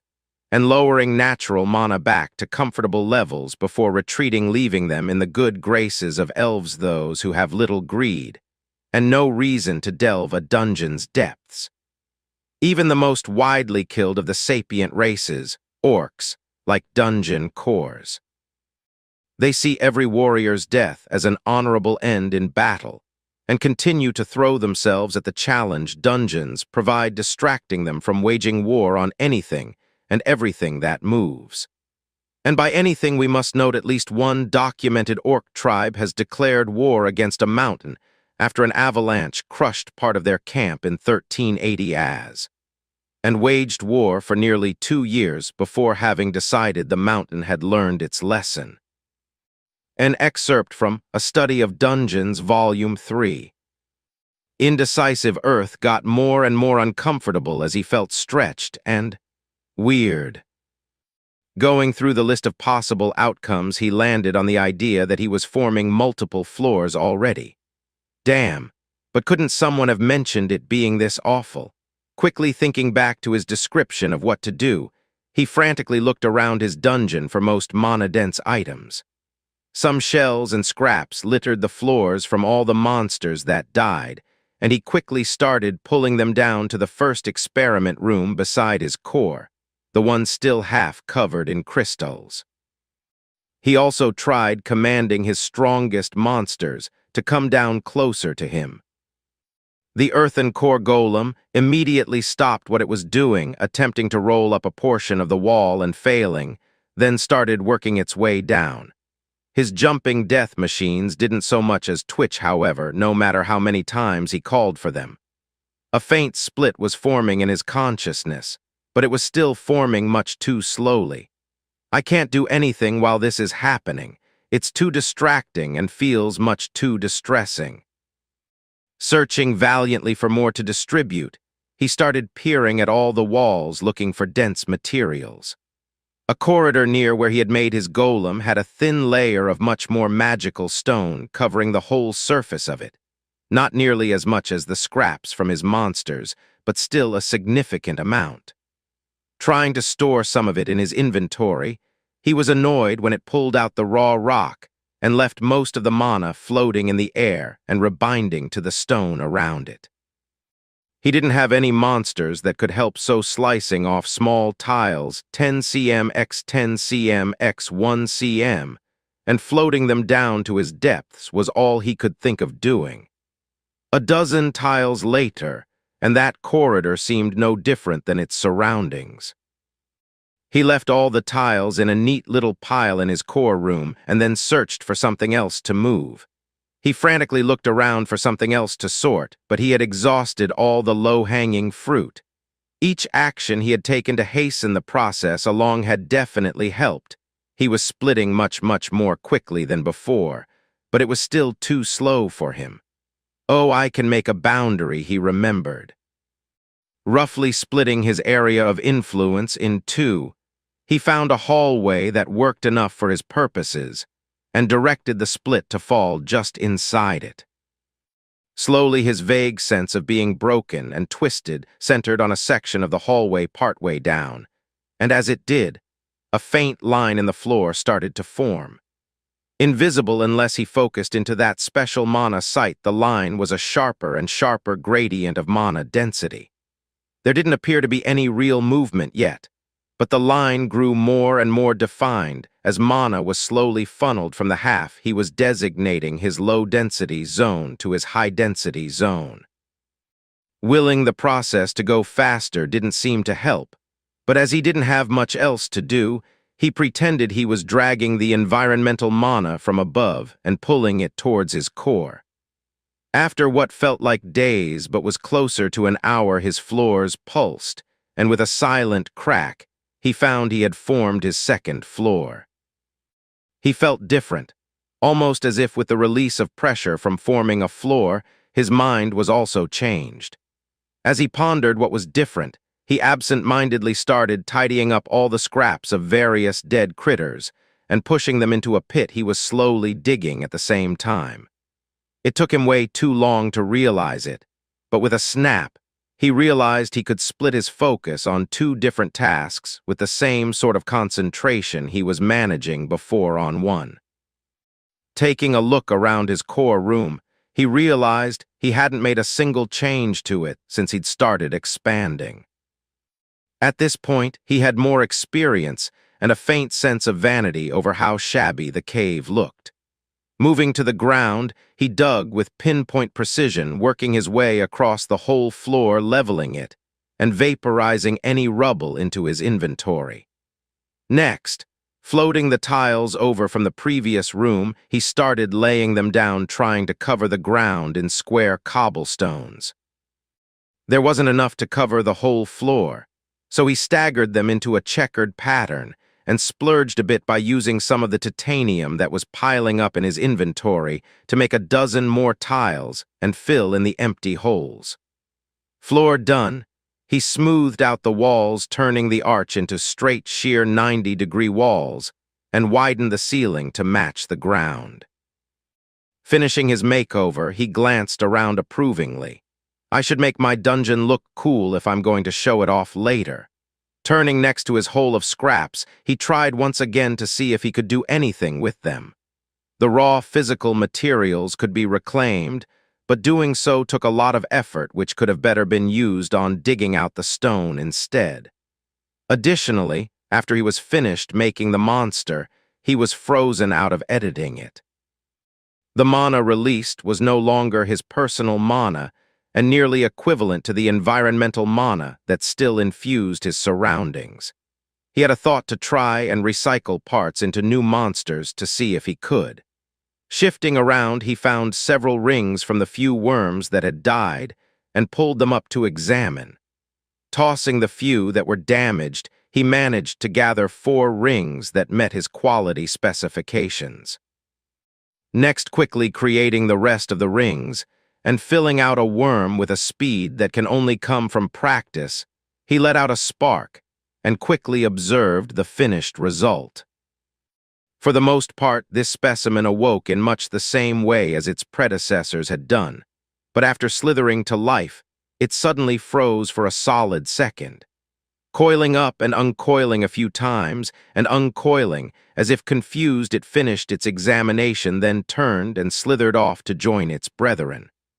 Examining the trundling along worm for another few minutes, then satisfied that nothing seemed to be wrong, he thought about what he had learned.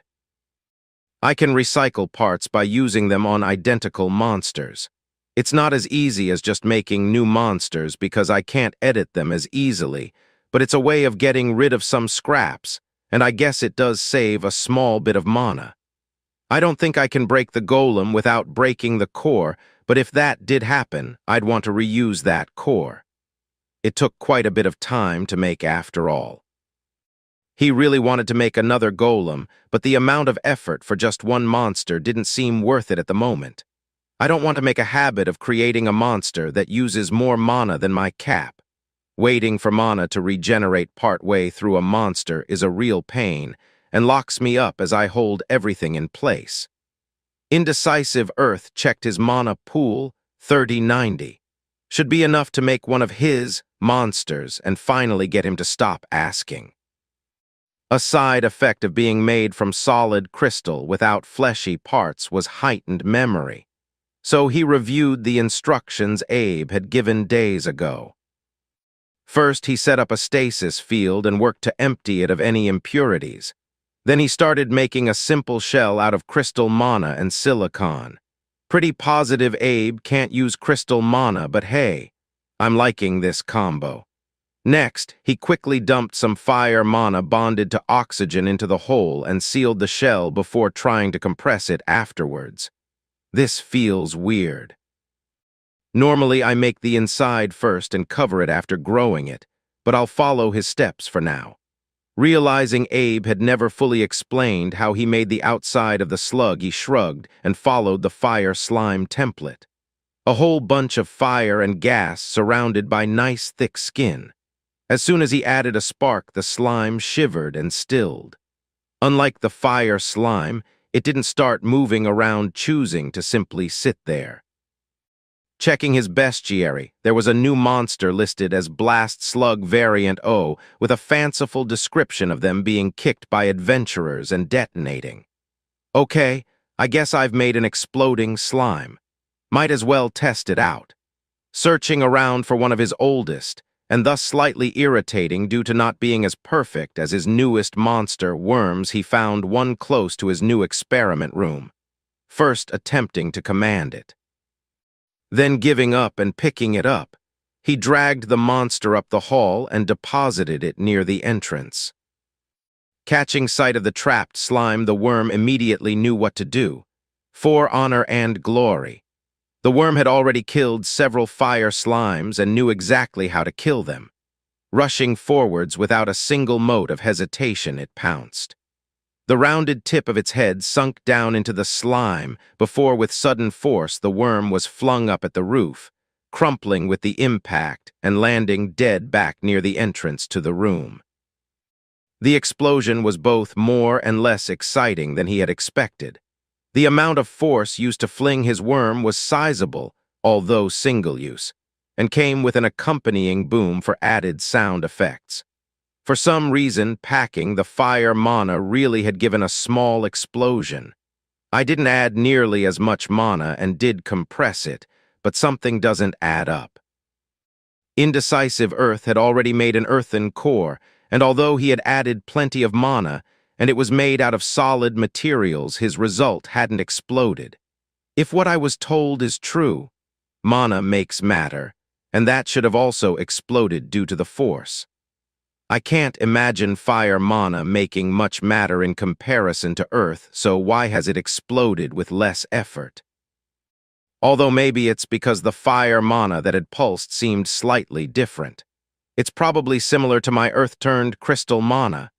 I didn't purposefully create it, but neither was I attempting to create crystal mana at the time. The biggest problem was when creating the living crystal, he was given an end result that he could study, and his Earth control had increased his proficiency in studying said mana to a point where he could copy it on a whim and directly use it in materials. The explosion mana, however, had been hidden in its shell and only appeared for a microsecond before dissipating. It would take countless explosions and studying to give him any chance of copying it for his own use or making it in a non-roundabout manner. As strong as it was, I can't bring myself to care. Leave it to Abe to figure out. Indecisive Earth, hey Abe, I got around to making your dumb slug. Variant O, if that means anything. Why's it called a slug and not a slime? Abe, bro, well done, well done. Variant O is the old version or maybe the original Ike, I didn't name them. I get a star every time it's slightly different from what I can only assume is the first one made. Like using anything other than silicon skin on nitrogen fire ectoplasm and a silicon nitrogen bomb. Maybe they are close enough for the system to declare them the same. It's not important, all the cool variants are much better. You'll see I've got a whole list of unlocks. First off, if you want them to make Variant A, add some armor plating to the top of it and make sure you stretch it out enough. Variant M happens when you stuff 2-3 bombs into it, and Variant S is a beautiful version that works by suspending lots and lots of slivers of stuff in the ectoplasm so they scatter when it explodes. Do not make those near your core room, gotta say. Indecisive Earth, 8-8, I'll keep it in mind. Speed, why is it that no matter what I do, these worthless monsters keep being slow? Indecisive Earth, hey Speed, good to see you again. I never managed to catch what your affinity is. Speed, what's it to you, huh? I thought water and air were the best, 'cause they can actually move. But the stupid system wouldn't give me that, so I went for water and fire. Worthless, can't even make anything fast like this, and 2's obviously better than 1. Would have picked all if it weren't for that dodgy warning. Indecisive Earth, well now, water and fire is a fine combination. Abe, no it's not. Bloody dampening liquid has no place with the glory of fire.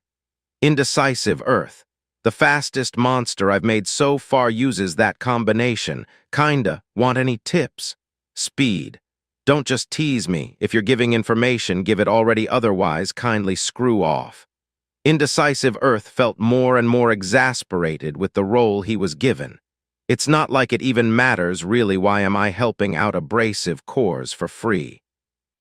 At least I'm getting information from the rest of them. What have the newbies contributed yet? He finally continued, feeling like he had committed but mentally grumbling the whole time. Indecisive Earth. If you make a section of fire elements and then isolate it from the water mana, they interact by explosively expanding. You have to figure out how to direct it. I've set up a proof of concept with a cylinder surrounded by earth mana and filled with liquid metal. I'm sure you can come up with something. Speed. Is the earth part important? Indecisive Earth. Yes, actually, it's the only way to calm the mobs down. Shove a whole bunch of earth mana at it until it outweighs the fire and water. Speed. Damn. I hate working with the stuff. It just doesn't work, goes all over the place, and is too much effort. Indecisive Earth thought back to the stacking weaknesses of having a dual elemental core and shuddered. Yeah, air was hard, and he kinda just didn't want to use it due to the added difficulty, but during a pinch, he could set something up. He couldn't imagine it being even worse than how much control he had. Yep, single specialization is for the best after all. Chapter 9. Level 9. Top 3 choices currently are Crystal Mana, Life Mana, Kinetic Mana. My personal thoughts were initially leaning towards either water plus earth or kinetic to try and fix some of the problems he was having with making moving earth monsters. But I didn't want to post that above the poll and potentially bias the results. Using author hacks, I kinda want to bump kinetic mana up the list. He could make some flying, sliding monsters and play around with gravity or use it in movable traps. Life mana was kinda out of left field as a choice, but kinda makes sense for any readers coming here for the dungeon plus soul tags. It would lead to monsters that had insane regeneration, monsters that can heal themselves or others, lots of more plants and fleshy organic type materials. A solid choice for a few reasons. However, using author hacks, I want to push it down the list ever so slightly, because I have a few plans for death mana, and picking life would almost lock out that as an option. Rank 2 mana is harder to use, and would be even worse after the penalty. He's already not using air mana if he can help it, so a penalty at rank 2 would basically lock that option out altogether. That leaves Crystal as the most popular choice. There's plenty of interesting things I can do with it, and I can't in good conscience use author hacks to change it from being the top result, so it's probably going to be chosen unless a huge upset happens in the poll before Friday. Enjoy the later than I wished chapter. On the nature of the system. Based on how high levels, danger classification 3 or above, of mana can corrupt and mutate materials, one theory as to why the system exists is to protect us from being mutated by mana in unwanted ways. By forcing our bodies to mutate in preset ways to accommodate skills or specializations, the system prevents us from accidentally mutating into forms that are actively detrimental to our well-being. There is a lesser-known theory that I subscribe to, which is that all the humanoid sapient races are mutated from one common ancestor. Sure, we can claim mutating into a beautiful elf wouldn't be that bad, but what if the reverse was true? What if you mutated into a dirty little goblin with their grubby lil mitts and rank-ass smell little more than a monster? I for one would kill myself should that happen, and I recommend any who turn into a goblin involuntarily to do the same. And I spread this view proudly. It's not like goblins can read, so unless one of you snitches, they will be none the wiser. This excerpt obtained from the posters distributed through remote villages by Pastor John. retired scholar and newly christened member of the Church of the System, 1 week before his mobbing death by angry goblin rights activists. May he rest in peace. Indecisive Earth settled into a routine focused on efficiency. All he wanted to do was sit there experimenting and playing with his monsters, but he had convinced himself that once he had expanded, he would have a much higher regeneration and could make more monsters in a shorter amount of time, as long as he waited a bit first. His level-ups had been ahead of the curve, so he currently had a huge amount of storage with a regeneration similar to what he had started with. Focusing on expanding using the exact amount of mana, as he regenerated, his expansion speed slowed down considerably, but remained constant. And due to using less mana than he was capable of, he managed to use it slightly more efficiently. Thus, his effective expansion was much higher in comparison to the fast deplete-refill cycles he had been using before. And as his regeneration kept ticking up, he increased the amount of mana he was rationing, so the speed slowly increased as well. Splitting his focus between expansion and reading the chat, he reached a point where he realized all the older Tier 1 cores were always online and reading the chat, while the newbies would join, and then after talking for a few minutes would leave again for minutes to hours before rejoining. Abe formed his floor a day after Indecisive Earth despite having a head start, and he enjoyed the reaction Abe gave to the splitting, wrenching feeling once it reached him.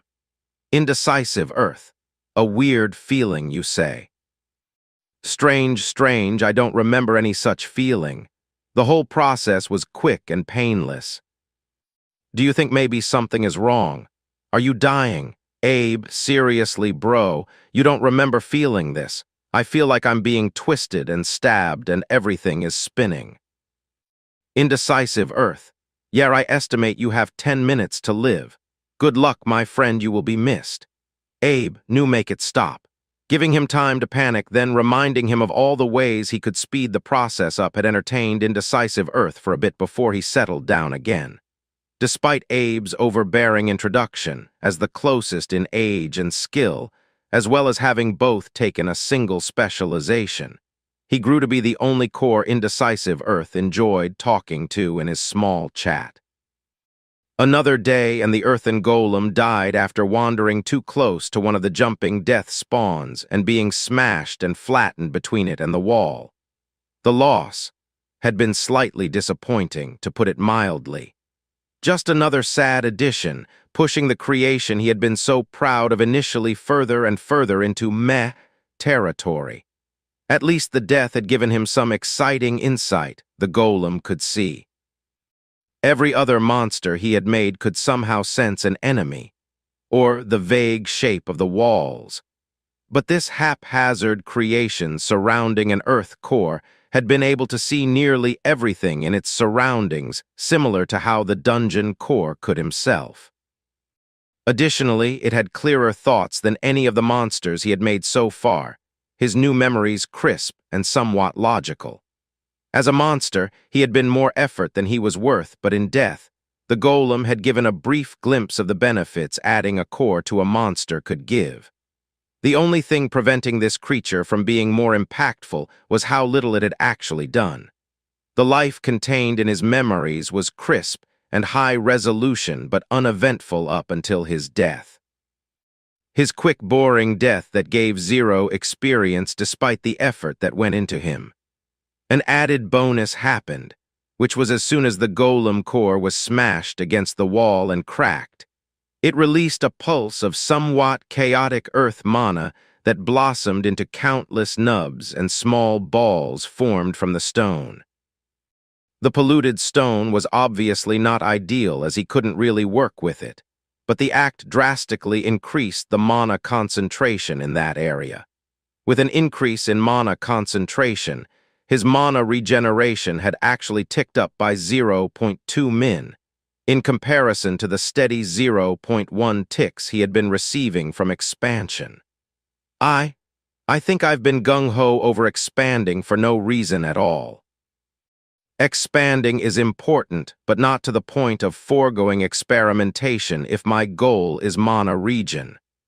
Enlightened, he had confirmed that the mana density also affected his region, not just the amount of space he had claimed. Just in time, too, for his expansion was growing slower and slower as he got further away from his core. His initial luxuriously sized hallways were going to need to be expanded, and he would if he wanted to leave enough flow for his control to reach the edge of his influence. He did, giving him as much influence responsiveness as he wanted. He had actually stopped expanding slightly earlier than he had planned initially. His idea had been to form a third floor and then push for his last level by throwing a few things together. While he felt he was close, he hadn't yet been able to form the third and final floor he needed to advance. I think I have enough space for it now. I just need to work on increasing the mana density for the splitting process to start. Releasing his focus from expanding, he felt a cool relief fill his whole influence. He couldn't get tired physically, but the strain of constantly pushing outwards had drained him more than he realized, and even a small break was a relief of sorts. Currently, he was at level 8, at just over 2 weeks old. His leveling had been somewhat sporadic, with many jumps pushing his level to higher and higher heights. Currently, his level was 2 above Abe's, and they were nearly the same age, indicating either he was leveling faster than most, or Abe was a slowpoke. Additionally, while he was admittedly not completely there yet, he was close to level 9 at only 2 weeks. Amy and Zero had advanced at nearly a month's time from their birth, so the theory that Abe was slow seemed kind of unfounded. Indecisive tried and failed to not let that fact get to his head.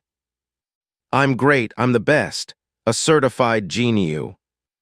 Continuing to sing unwarranted praise to himself, the young core lost direction for a bit, only stopping his gross display of ego after feeling more and more silly for boasting to one of his jumpers, who did not seem impressed in the slightest. Sheepishly collecting himself, he returned to a more grounded state of mind before deciding what to do next. I'm going to try and make a better golem. I have a bit more mana to work with now, so I'm sure I can start trying to make better versions. First working on making a core, he found a small room that didn't have any discerning feature, naming it his new experiment room. Pulling out iron and mana, he formed a ball of low mana iron, and then steadily pushed more and more earth mana into it. Partway through, he suddenly wanted to try it with crystal mana instead. But when he tried pushing some into the already infused material, the new type of mana just slid off and twisted out of his grip, falling to the ground and forming a weird crack. Returning to infusing the ball with straight earth, the concentration visibly soared. Indecisive earth waited until it reached the point where wisps of smoky mana were constantly released. Then he sealed the new core and checked its design. A solid sphere much like the last, maybe a slight bit bigger due to having more mana to work with, but not to any degree that would matter, sat in the center of the room. Working off a different concept from before, he wrapped the core in metal strengthened with earth mana, slowly building a sort of cone with a rounded top. Continuing to build the body's frame, he decided to try and give his new monster's limbs some support. First, he made several rounded cylinders, each a sort of stretched-out bean shape. Placing them against the side of his golem's body, he punched a hole through each of them and ran a ring from the frame, threading it through the limb and reattaching to the body on the other side. Leaving them in place, he then pulled the beans back and forth, watching as they remained secured to its center. Okay, it's secure, any way to increase movement. Unsure as to exactly how much force could be exerted through them, but wanting them to be useful for the monster, he continued to add lumpy legs. 3 to a side he placed them, then tried to think of another appendage he could add. How about a spike on the front? No, I already did that with the worms. How about something that can come crashing down? That's an idea. The dungeon core had received a dictionary of sorts when he was first born. Words and vague senses of what those words mean were gifted for some unknown reason at the start of the tutorial. So he did know about arms in a sense, along with the knowledge that intelligent creatures had them, usually in pairs. However, due to having never seen one in action, he wasn't quite sure how to go about making one from scratch. Likewise, he knew about the idea of legs, however hadn't quite figured out that they needed joints to increase their mobility. He kind of imagined legs like wriggling noodles that bent all along their lengths similar to his worms, which he couldn't currently make because Earth Mana solidified everything it touched. An embarrassing mistake that's completely understandable, having not come across a single living animal so far, and having only slightly grasped the concept of bones with his worms. He didn't quite picture limbs being constrained. This misunderstanding was one that would take him quite a bit longer to fix. Having observed how the rings acted for the legs, he started placing a huge ring around the top of his new monster. Thick and much more pronounced, the ring extended out above the creature, instead of being a small ring mostly sunk into the body. Balancing a long, stumpy pole on top of it, he tried to make something that could fall quickly while not toppling the monster. Tapering off the end into a point that pointed downwards made the whole appendage even more intimidating. While increasing the weight by compressing and placing a large lump on the other side, let his monster gain a formidable, though constrained in movement, limb. It will come trundling around a corner, and then stab downwards, skewering the unwary from head to toe, marvelously gruesome. I'm sure people will love them. Still unaware of scale, his monster might be able to work how he wanted if the adventurer in question was a gremlin. His monster maintained a fearsome spike that no doubt could deal damage, but due to its size would only be able to stab someone's shins, or pulling it up to its full height and not releasing at someone's knees. Looking over his monster every which way, he studied the design, trying to find fault with it. He couldn't. It was beautiful. Pushing a spark towards it eagerly, it, much like the last time he used a core, was sucked all the way to its center rather than sinking into the whole creature. This time the golem sat there rustling quietly as if observing itself. Finishing, it slowly rose up off the floor with all 6 of its limbs shaking slightly as they held its weight. One by one, they shifted forwards, and the monster seemed to waddle over to the wall, swaying from side to side and occasionally stumbling. It's kinda slow. Situating itself by the entrance, his new monster seemed to sense his disappointment and wanted to prove his worth. Peering around the corner, it spied a worm trundling along and waiting patiently. It positioned its stabby mandible of death high above it. As soon as the worm was in range, the trap was sprung, the golem stabbing downwards and turning with satisfaction as soon as the worm was punctured. All right, you're not that bad, Lil Gall. You can stay. Already done more than that failure of a big brother you had. He tried to figure out how to improve the legs. Waiting for his mana to fill up once again took only 15 minutes, so he waited till his tank was full. Started to pull bits of material out of his inventory and prototyping different ways to connect them, but still allow movement was his next task. Giving up on the ring connection, unaware of how close to wheels he had gotten, he made several rods tipped by a large ball and started making sockets in the base of a new body by enveloping each ball 3/4 THS of the way down. Working off the idea that more is better, he kept adding more and more socketed legs to his Mark III golem. The previous version had ended up similar to an ambush predator, but due to its somewhat clanky metal on stone, it wasn't able to sneak up on anything. It was also much too top-heavy and wobbled too much when walking around. Flaring out the base more, this version was close to half the height and double the width of its older brother. Sticking the same stabbing arm on top, he arced it slightly longer, so it had both an increased range and increased height. Then, conferring a spark to his creation, he tried to compare it to its predecessor.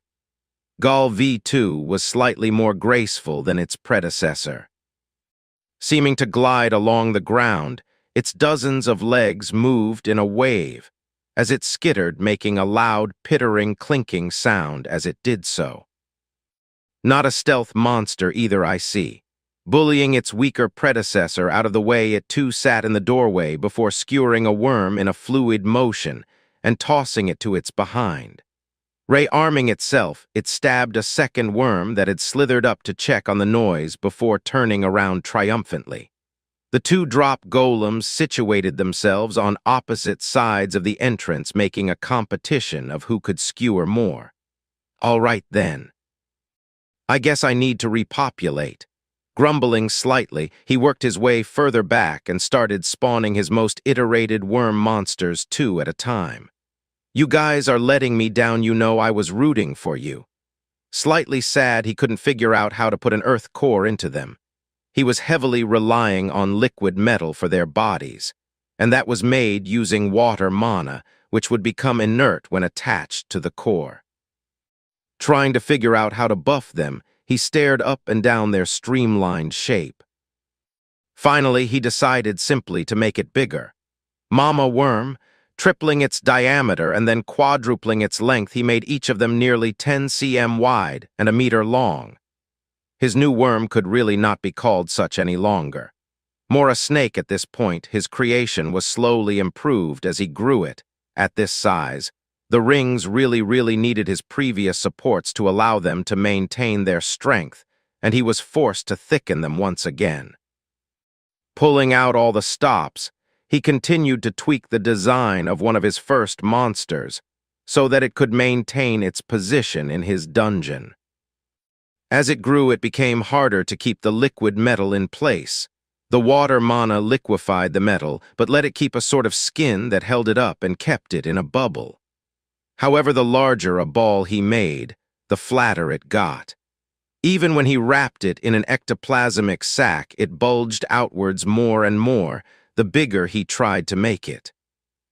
Looking through all his materials and trying to figure out how to keep its form, he settled on covering the body completely in slivers of interlocking crystals. Using crystal mana and silicon chips embedded into the ectoplasm skin, he layered them in interlocking patterns that spread down the length of the whole monster. This process was tedious and took much more finesse than his previous versions.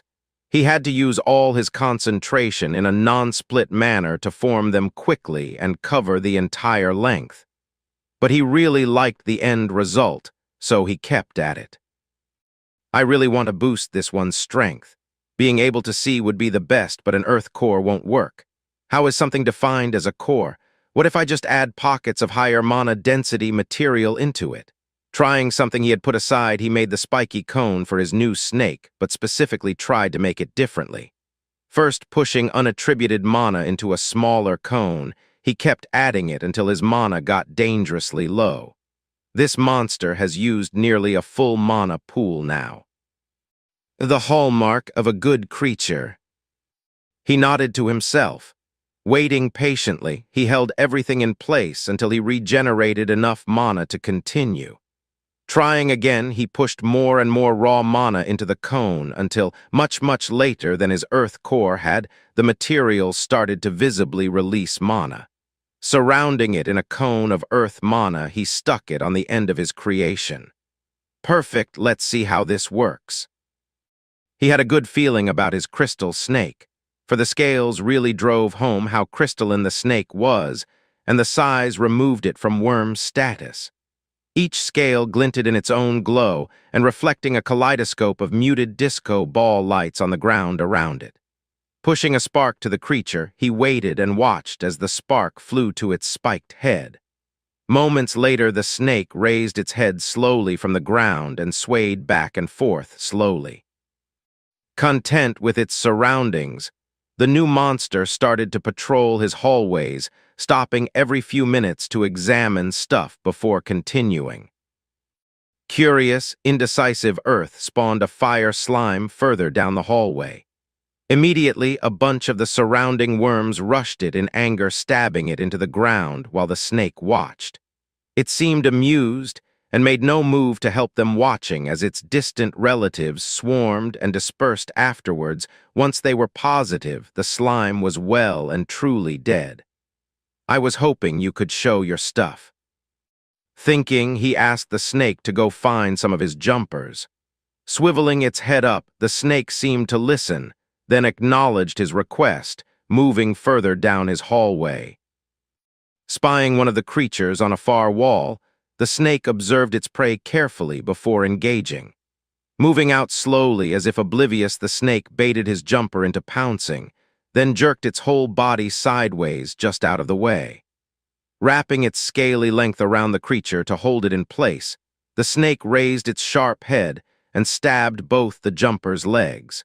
Watching as metallic blood leaked out onto the ground, it continued to hold the jumper until its prey had expired. Seeming contemptuous with how easy that had been, the snake proceeded to constrict and crush the shell of its prey before releasing a crumpled mess and flicking the bits of blood off its head. Oh, you're really good. I'm going to name you Slay Sneck. I'm going to name you Silver. Confirming his name, the snake resumed its original patrol. The task complete. Indecisive Earth checked his status. Level 9 already. Now all I have to do is finish my 3rd floor, and I can positively feel how close that is. Indecisive Earth. Level 92190 exp to next level. System access level 112 requirements met to advance. Plus floors. Level 9 plus. Stat. Mana regeneration, 6.7 unit min. Mana storage, 16.81900 units. Physical storage, 54% units. Titles, Earth Mana Specialization. Chapter 10. Rank 2 Advancement. I am sorry in advance. Wes Take's big man persons shiny den become big man's persons. System no lie. Jiv's grand big quest.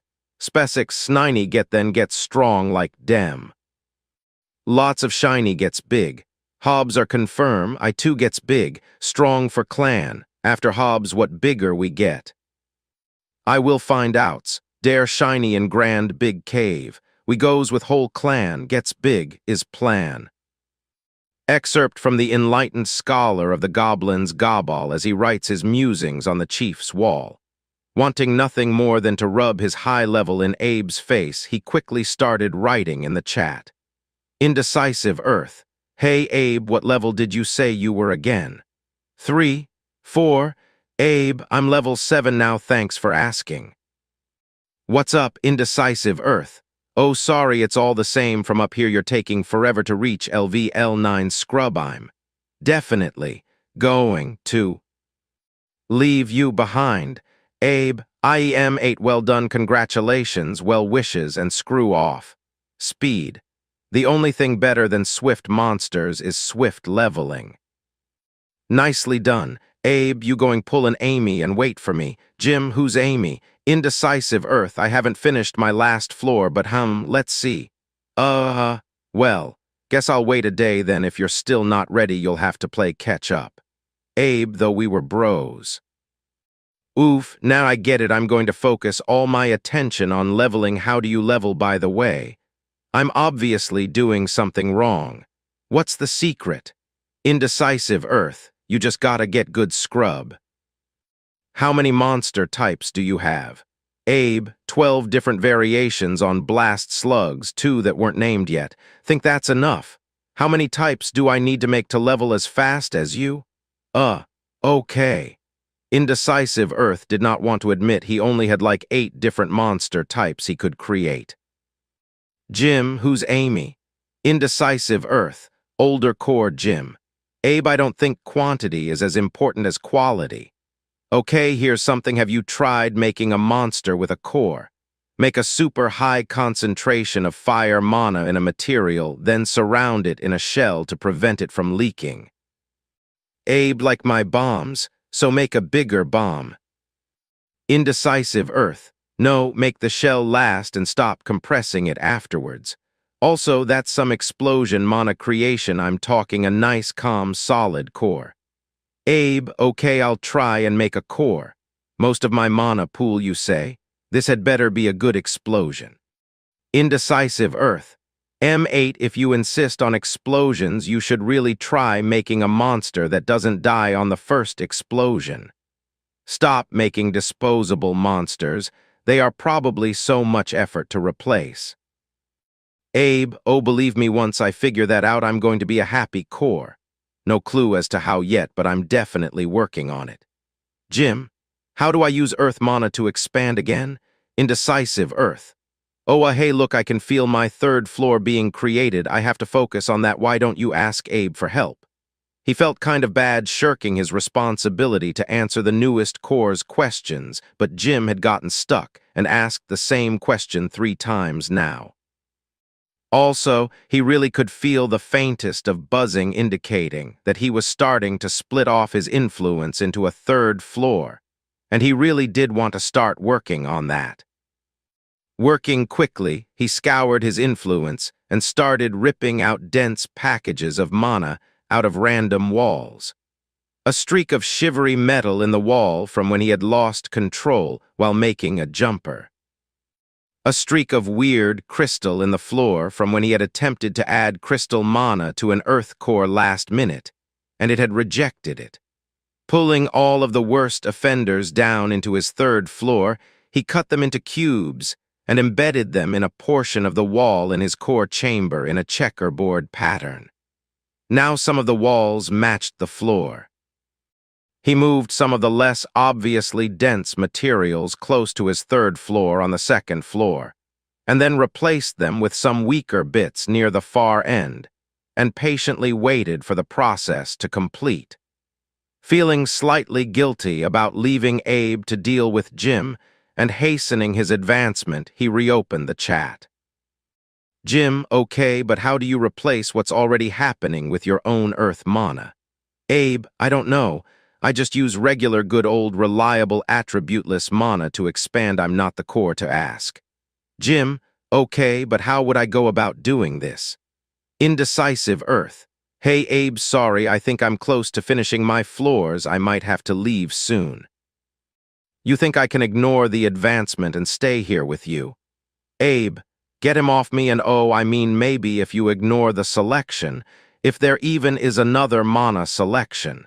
Sucks you didn't wait, but I'll catch up soon, don't worry. Indecisive Earth. Yeah, it just sort of happened. I'll scout out the next rank and welcome you with open arms when you arrive. Jim, so, what's the mana types we get with the next rank? Abe, be seeing you IE, for the last time I don't know LIL bro. Closing the chat, he watched his influence slowly split. The divide becoming more and more apparent as mana started to move from one section to the other, pooling in his lower floors as it trickled down. Finally, with a rush, it formed enough to settle as a third floor, prompting a new pop-up to appear nearly instantly. There were more options available than last time, and it was split into different sections. This pop-up seemed to resist his customizations appearing in the same dull gray as his previous ones. There was also still a disappointing lack of solid information, with each option only providing a brief description. There were also no warnings attached to any option, despite many being similar to his first choice. As if the system decided he could think for himself, and needed no further guidance, each choice was laid bare before him. Mana specification. Rank 2 mana specializations. Note racial affinity is 70% at base in comparison to 90% for rank 1 mana. Life-death control /2, life control 2. Mental kinetic control /2, mental control 2. Death Life Control /2, Death Control 2. Kinetic Mental Control /2, Kinetic Control 2. Life plus Death Life and Death 1, 75 plus bonus to preventing negative effects. Mental and Kinetic, 1.751, 75. Mental plus Kinetic Mental and Kinetic 1, 75 plus bonus to preventing negative effects. Life and Death, 1.751, 75. All 4 base elements by settling in the second rank.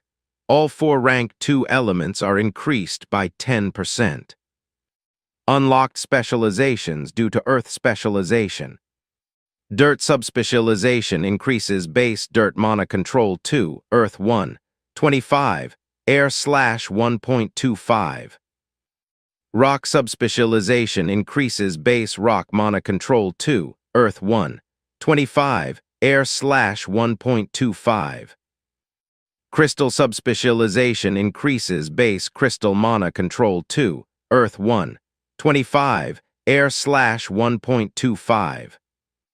Metal subspecialization increases base Metal Mana Control 2, Earth 1, 25, Air /1.25.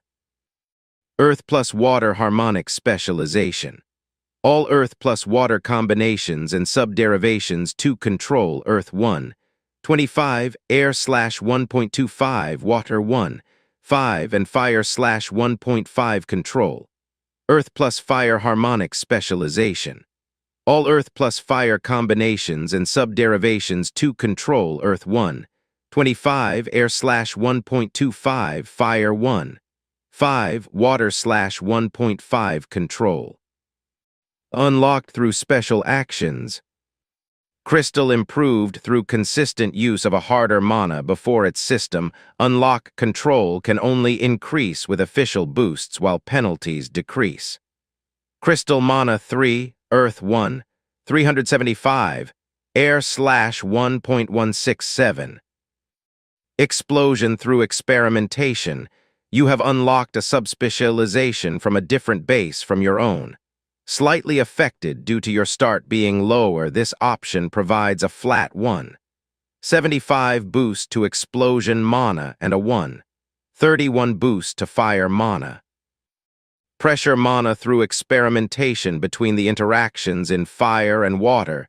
You have discovered steam pressure mana.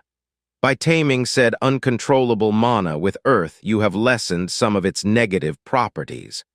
1.75 control with pressure mana and reduced penalties from using it. Mana specification. Rank 2 mana specializations. Note racial affinity is 70% at base in comparison to 90% for rank 1 mana. Life Death Control /2, Life Control 2. Mental Kinetic Control /2, Mental Control 2. Death Life Control /2, Death Control 2. Kinetic Mental Control /2, Kinetic Control 2. Life plus Death Life and Death 1, 75 plus bonus to preventing negative effects. Mental and Kinetic, 1.751, 75. Mental plus Kinetic Mental and Kinetic 1, 75 plus bonus to preventing negative effects. Life and Death, 1.751, 75. All 4 base elements by settling in the second rank. All 4 rank 2 elements are increased by 10%. Unlocked specializations due to Earth specialization. Dirt subspecialization increases base Dirt Mana Control 2, Earth 1, 25, Air /1.25. Rock subspecialization increases base Rock Mana Control 2, Earth 1, 25, Air /1.25. Crystal subspecialization increases base Crystal Mana Control 2, Earth 1, 25, Air /1.25. Metal subspecialization increases base Metal Mana Control 2, Earth 1, 25, Air /1.25. Earth plus Water Harmonic Specialization. All Earth plus Water combinations and subderivations to control Earth 1. 25, Air/1.25, Water 1. 5 and Fire/1.5 control. Earth plus Fire harmonic specialization. All Earth plus Fire combinations and subderivations to control Earth 1. 25, Air/1.25, Fire 1. 5, Water/1.5 control. Unlocked through special actions. Crystal improved through consistent use of a harder mana before its system.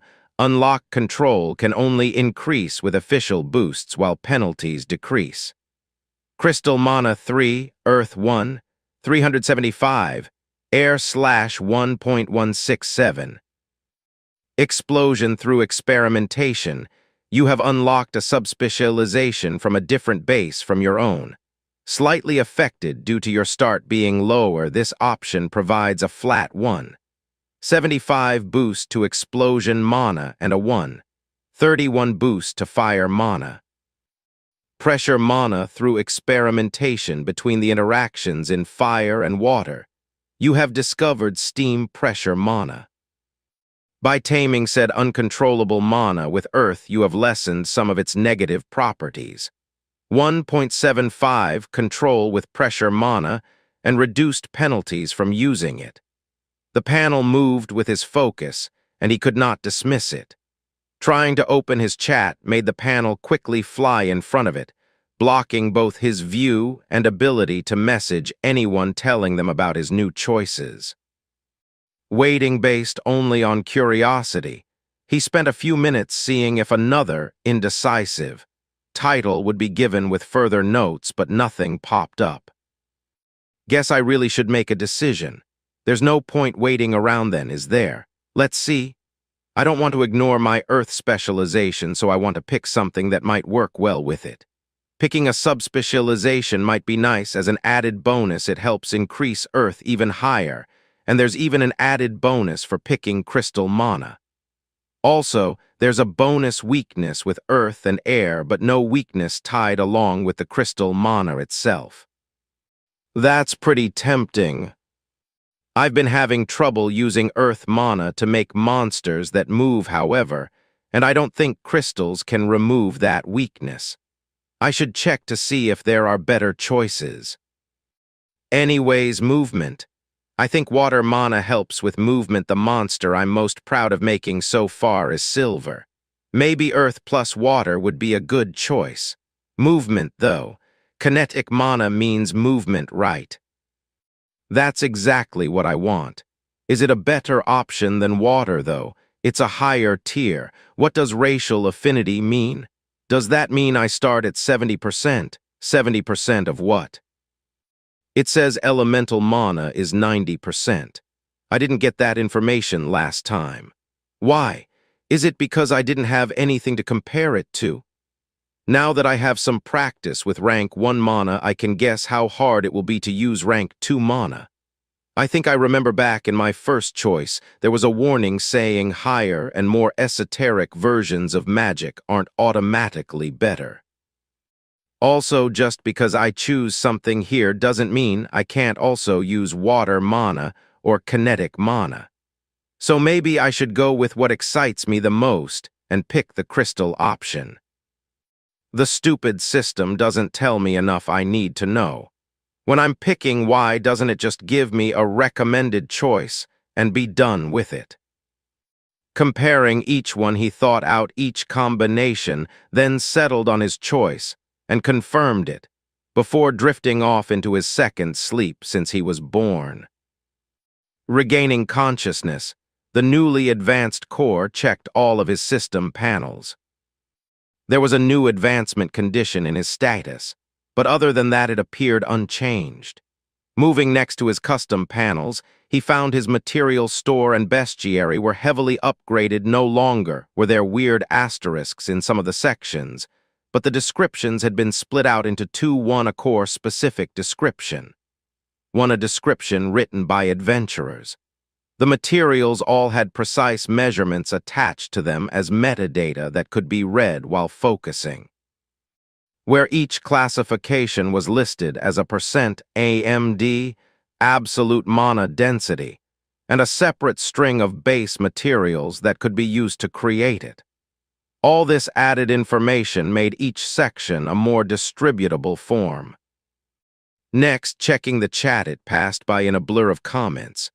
Corzar US, bye, give me your mana for I'm having a sale right now.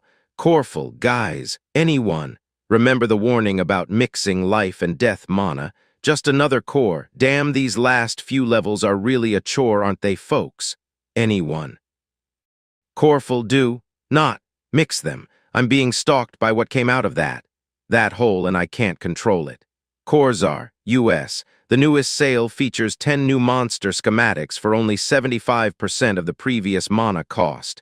I can definitely recommend it for any up-and-coming core wishing to spice up their dungeon. Corful, oh god, it's just killed my strongest monster. Can anyone gift me something to throw at it? I really don't want to die. Killer Queen, hell, I think I just burst the surface. Later, lads. Scab, everything was better when I was tier 1. I wish I could go back to the innocent days. XXXXXX, someone PM me for a surprise. The Mister, this boss monster is better than anything I have ever made. 5 tier 2 cores and it's yours. Corful, Mister. Please, send me that. I really will die if that gets closer to me. I really can't afford it, but it could save me. The Mister, I don't do freebies, any other takers. Scab, I'm the only one left from my tier 1 group. Do you know how that feels? Awful. I wish I could bring them back to life. DIZ, I just checked and, yep, this chat is still a cesspool. Glad I ignore it normally. Yabio, I stuck. The walls are closing in, they just keep growing. My inventory is completely full and my influence is stifled. There's nothing I can do. I'm stuck. Does someone want to take my whole inventory? I can sell it to you along with some cores to sweeten the deal. You just gotta unload this stack of materials. It would really help so much. Please, I've made a trade option. Any takers here? Mage King, LOL, no one would take that deal. I'm not a garbage disposal core. It's your fault for not properly managing your resources. And so on. The stream of messages was many times more than the chat he was used to, and the number of cores listed as tracked was close to 80. For some reason, even though the chat was many times more active, it seemed less engaged than his previous one. Cores sent messages as if dropping them off into the void while nearly ignoring all the other cores' messaging. Looking for any other changes to this panel, he noticed a bar near the top. Focusing on it, the bar expanded to cover most of the screen with a small label near the top private messaging. Seeming to be blank for now, he closed it and moved on to the newest tab he had been given, Marketplace. The market was a tangled mess of expandable panels and tingling settings begging to be tweaked. Depending on how he wanted to use it, panels could be sorted by any number of options. Buy requests and sell requests could be separated and further sorted as many times as he wished. Each box could be searched for based on what was being traded: information, problem solving, materials, monster designs, actual monsters, loot schematics, trap schematics. Anything and everything Indecisive Earth could think of was being traded. Expanding a few panels into pop-ups, he read their descriptions in an offhand manner. Order name, MORGO. Poster name, Calamity wrapped in a blanket. Order type, sell. Type, boss monster. Price 500M or negotiable. Desk, Morgo is a beast. Real proud of this one. I'm selling him pre-seeded just because I couldn't help myself. I couldn't wait to see what he would do, and so will you once you see this absolute unit of a boss monster. Order name, Commission. Help studying the effects of an unknown material. Poster name, Zealot. Order type, buy. Type, information. Price 50M on return delivery. willing to accept mana worth in cores for Tier 2s. Desk through an accident I've come across a strange material. Potentially dangerous, potentially useful, I want help studying it. We'll send you material, and once a successful analysis has been done you can send me it back, and I'll provide full payment. Additional bonuses may be provided depending on findings. Closing them, he searched for cores selling information, then further tried to sort for information for beginners. Dozens of sell orders with names like Tutorial 2, Essential Primers for cores new to Tier 2, Everything you need to know about Tier 2.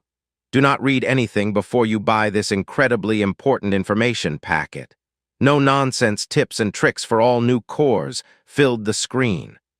Overwhelmed by the number of options and slightly leery of some of their presentations, he sighed, and mustering up his courage, posted a message to the endless reel that was the public chat.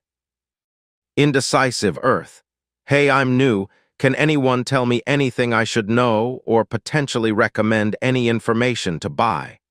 Cringing at how dumb and hesitant he sounded, he sent the message off before immediately getting several private messages.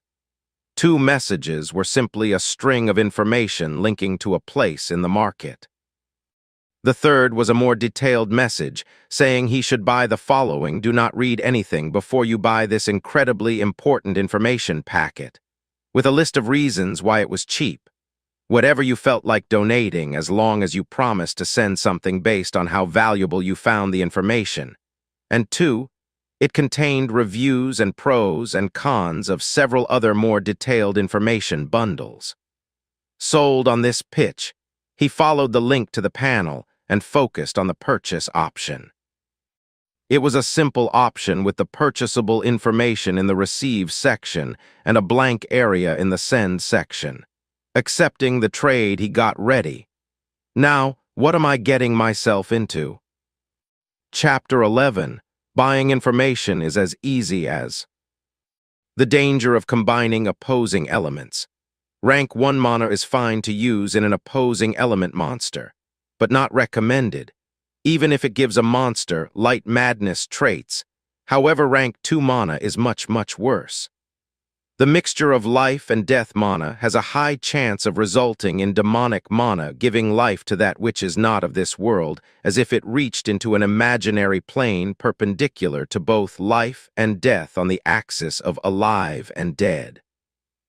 Terrifying abominations could appear that seek to destroy all, and will use incomprehensible means to do so. Demonic mana is nasty. The combination of kinetic and mental is not nearly as shocking, but equally as dangerous for dungeon cores.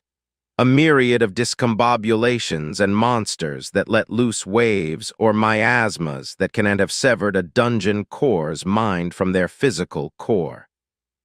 This act of pushing them out into the world beyond one's influence is a death sentence, as without the physical core to sustain yourself, all that's left is to quickly perish. The kinetic and mental combination could also create mims or moving insane minds, angry spirits essentially, that can pass through all matter and attack anything they came across, such as a defenseless core.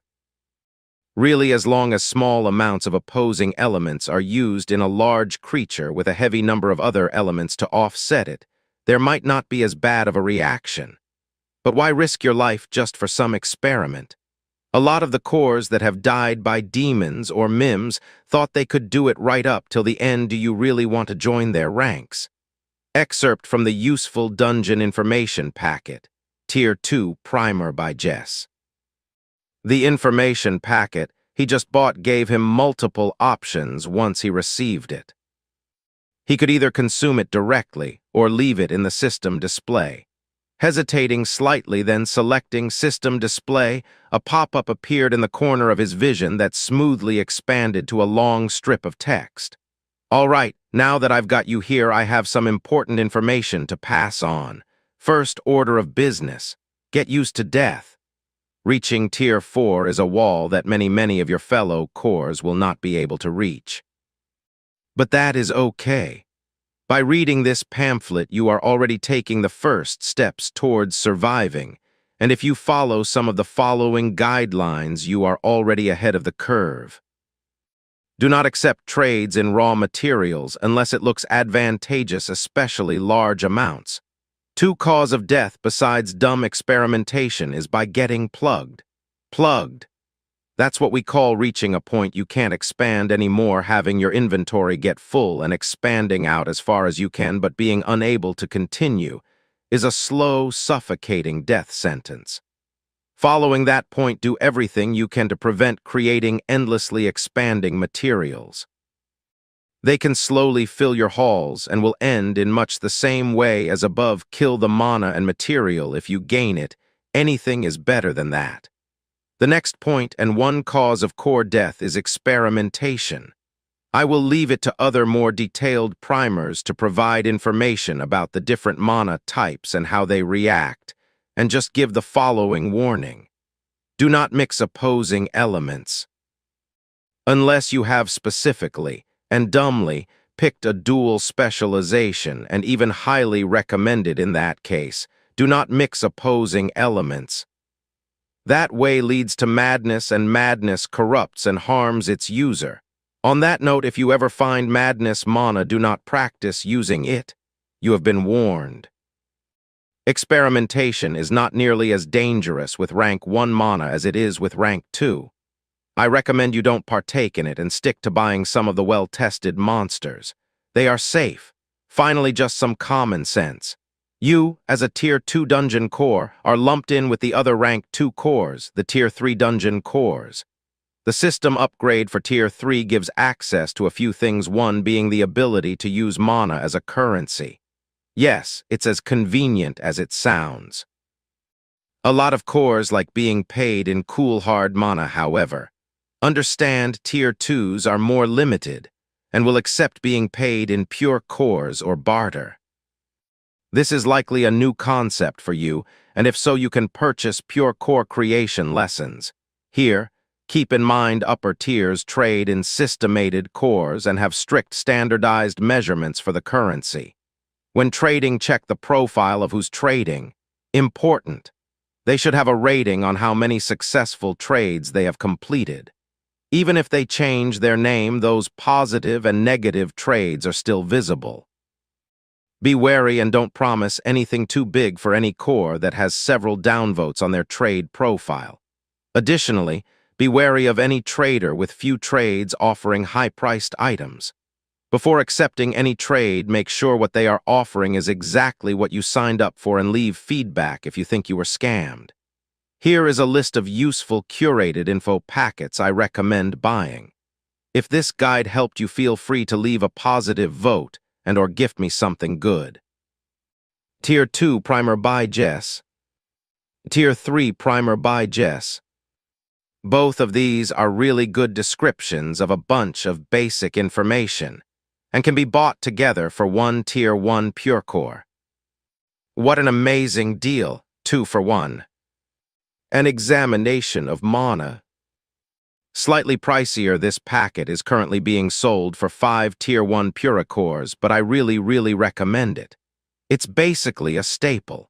And while the core that wrote it initially has long since advanced, several cores are currently selling copies that faithfully contain all the information originally gathered. Isn't that great? Adventurers and you. Written by a core that broke through the surface earlier than most and actually had adventurers delve them while they were still Tier 3, this is not necessarily essential. But high-key really informative, and one I recommend wholeheartedly if you have the mana to spare. It might shake your worldview a bit. I know it did mine. And contains some useful insights. Closing the pop-up Indecisive Earth sent a quick trade to the owner of the guide with a single living crystal, and then followed the link to the Pure Core creation lessons. This guide was written by the same dungeon core as before and simply described how to make an attributeless mana core by pushing pure mana into an element. They recommend metals because they are somewhat consistent. then surrounding it with a shell thick enough to prevent the denser mana from leaking out. For the most part, all the information was already known, but it gave a few points that were new to indecisive Earth. One being that when trading in mana, he should switch his mana pool into being displayed with AMU, absolute mana units, instead of the default, which was slightly core-specific, and influenced by the default concentration a core stored mana at, a value that steadily increased with each level. Thus, 1 unit of mana by a level 20 core was worth a lot more than 1 unit of mana from a level 10 core, at least before you did the conversion. The standard unit of a Tier 1 core was stated as being a perfect sphere 6 cm in diameter created using at least 200 absolute mana units, and surrounded by a shell exactly 2 in thickness. There were also instructions on how to create a Tier 2 core using 2 separate densities with a center, super mana dense section, and a middle high mana dense section using 600 total AMU. Apparently, these were the sizes the system liked giving when automatically making cores, so they were the baseline in terms of value. You could trade in ones over that, but then you were overpaying, and most cores wouldn't accept cores under those values. Finally, there was a description on why these cores were valuable. Namely, one having a core was almost the minimum requirement for a monster to be able to potentially evolve into having a partial system. And 2, that the act of having a core allowed them to host a strong enough soul to sense its surroundings and reason about things independently of its creator base instincts. All he learned was that with enough experience, asterisk on it requiring a lot, i.e. surviving several fights against adventurers, Silver or Gaul 1 and 2 might be able to level into an evolving dungeon monster. He really wanted to start experimenting with his new mana, but held off just a bit longer to scout out information. First making one of these standard pure cores, changing his status to show 316.7 AMU, and trickling mana into his sphere, stopping just after his goal at 115.2 mana left. Damn, these are expensive. Imagine the monster I could make with this. He went off in search of the primers. Being impatient and opting this time to consume them directly, he quickly paid for his packets, and then consumed the entire Tier 2 primer packet of information in one go. A long essay of information imprinted into his mind, similar to that very first packet way back in the tutorial, and he learned all sorts of information about his tier. A brief overview of the effects of different mana and several common knowledge tidbits that trip up new cores. It was much lower quality and less professional feeling than the tutorial information, but in return, it was easier to access. The language that was imprinted was cold and clinical, but the information packet included all sorts of side notes and the personality of the core who wrote them. This packet included another warning about mixing opposing elements. Eesh, demons sound rough, I guess. I can probably handle it, but I don't want to be overconfident at this stage. I'll hold off on making a decision till I get more details. The more exciting information contained that wasn't just a warning was about unique monsters. Apparently, most bosses were made as unique monsters and regular monsters weren't. The concept behind a unique monster was somewhat novel, but made some sense to indecisive Earth. Apparently, when making a material, only one type of personal mana could be bound per element. Thus, only one main effect could be produced per type of mana.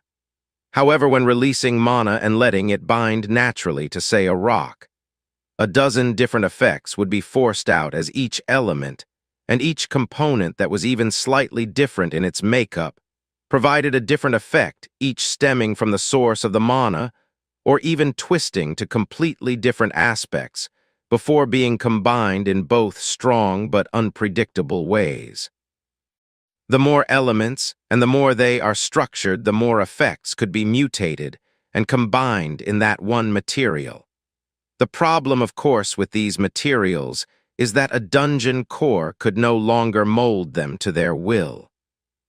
That, however, doesn't prevent them from being used in a monster, and so, if one or more of these wild and random materials were used to create a monster, it was in essence a unique monster, one that was hard to impossible to recreate due to the random aspect of one of their ingredients. If materials were rationed, it was technically possible to make multiple identical copies of a single unique monster, however the system deemed them all unique, all the same. It was also theoretically possible for multiple unique materials with the same properties to be made, but in practice that didn't happen. Even similar scenarios resulted in different magical materials. Most cores ended up using all the useful parts of the material in one monster, making it as strong as possible. At the same time, there were many benefits of not going down this route. Some material combinations could be dangerous, and some could create insane monsters, so they must be studied beforehand. Even then, it was hard to predict how a monster made using rare materials would react. I think that's enough basic info for now. I could keep buying information on every single concept, but I get experience for experimenting and don't know if I'll get that by copying others. Indecisive Earth. Level 913 190 exp to next level. System access level 212 requirements met to advance. -1 plus unique monsters. Level 20 plus. Stat. Mana regeneration, 6.9 unit min. Mana storage 80, 1.41900 units. Physical storage, 42% units.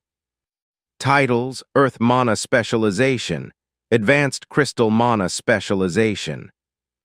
I can pull out one mana pretty easily, and don't need to check this status to know how much I've used other cores or standardizing it to this AMU or whatever, but changing it might just confuse me. I'll do it if I have to make more cores, but first, I want to practice using what I know. First, I'll quickly check exactly how good my control with crystal mana is, then move on to each new mana type, and see how I can go about using them to make a new and improved monster. Copying the steps he had taken making silver, he rushed through the body for a crystal snake. As soon as he reached the scales, the difference became apparent. He thought 3x the control would mean he could make 6 scales at a time instead of 2, or maybe 9 instead of 3 now that he had a third floor, but the truth was much, much more pronounced. He could feel out the correct way of using crystal mana, could feel just how limited his use had been before and exactly how to go about using it more efficiently. And so, every single scale grew simultaneously. The repeating nature of each scale appearing and growing into position as each scale was simply a part of the whole made the longest part of the monster creation the shortest. It was just so. Easy. Why would he want to use anything else? He remembered he had been given a bonus to Earth mana, but at this point was that even important? Earth was fun and all, but when he compared it to crystals in his mind, it just seemed so lacking. He had reached the point where he needed to make a head core for it, but had used much less than he had the first time around, and didn't need to wait for his mana to regenerate enough to finish. And just like that, a second crystal snake joined his halls. I'm definitely going to make more of you when I have the chance. I'm also not sure if my name fits as much anymore. I don't completely want to change it, but maybe a slight alteration is in order. I don't want to be made fun of and think changing my name slightly might make it roll off the tongue more. Playing around with a few concepts, Indecisive Earth shortened his name to Inerth. There we go. That might sound a bit better. Taking a metaphorical breath, he once again sent off a message into the public chat. Inerth, hey, what's up? What kind of specializations did everyone pick? Bringer of Serene Eternity, Only the most mysterious and enlightened of choices will do. Mental affinity is the perfect addition to an already nearly perfect incorporeal spirit. Carl, hey, if you want that information, I'm happy to give it to you. Look at each rank's mana and how they differ. Here's a link to my packet. It's nothing, really just costs a pure core. You can make those right. Done core, you ever just want to squish something? I've taken to making monsters for the sole purpose of squishing. It really does make you feel great. Dig Tracker, day 489. Still digging. Will provide an update tomorrow. PXO 128. I'm going to find where Dig Tracker lives and drop the biggest demon I can find in his core room if he doesn't stop posting. Don't test me. I'll do it. It's my new life mission. The chat was still as overwhelming as the first time he had tried to touch it. Latching onto the single core that had actually responded to him, he pulled up their information and sent them a private message. In Nirth, hey, do I know you? Bringer of serene eternity. Oh, well, hello there. Bringer of serene eternity, Indecisive Earth, I believe. In Nirth, yeah, I guess that makes you. Immortal spring of certainty. Bringer of serene eternity. But I've cast off that moniker. True power lies in the eternal. In Nirth had kind of forgotten this core had existed. Trying to think back to when he had left, it had definitely been at some point after 0, but exactly when was unknown. At the time they had been kind of annoying, but for some reason, In Nirth only felt relief at being able to talk to someone he knew. He wasn't sure what had annoyed him at the time, but whatever it was didn't strike him as that bad anymore. In Nirth, how have you been? It's been weeks. Bringer of serene eternity, 9 days actually. Hey, I thought you didn't like me. In Nirth, what? No, perish the thought, what made you think that? Bringer of serene eternity. Oh well, in that case, let me tell you all about the amazing things you can do by adding mental mana to wind spirits. They are truly unperishable now. I've even figured out how to give them a core. Bringer of serene eternity. By making a small box with a core and a mental mana link for each spirit, then hiding it in the walls, I can give them all the cool benefits of Core's great invention, by the way. I tip my everlasting respect to the original creator of the Core. Without him, how could we make such marvelous spirits?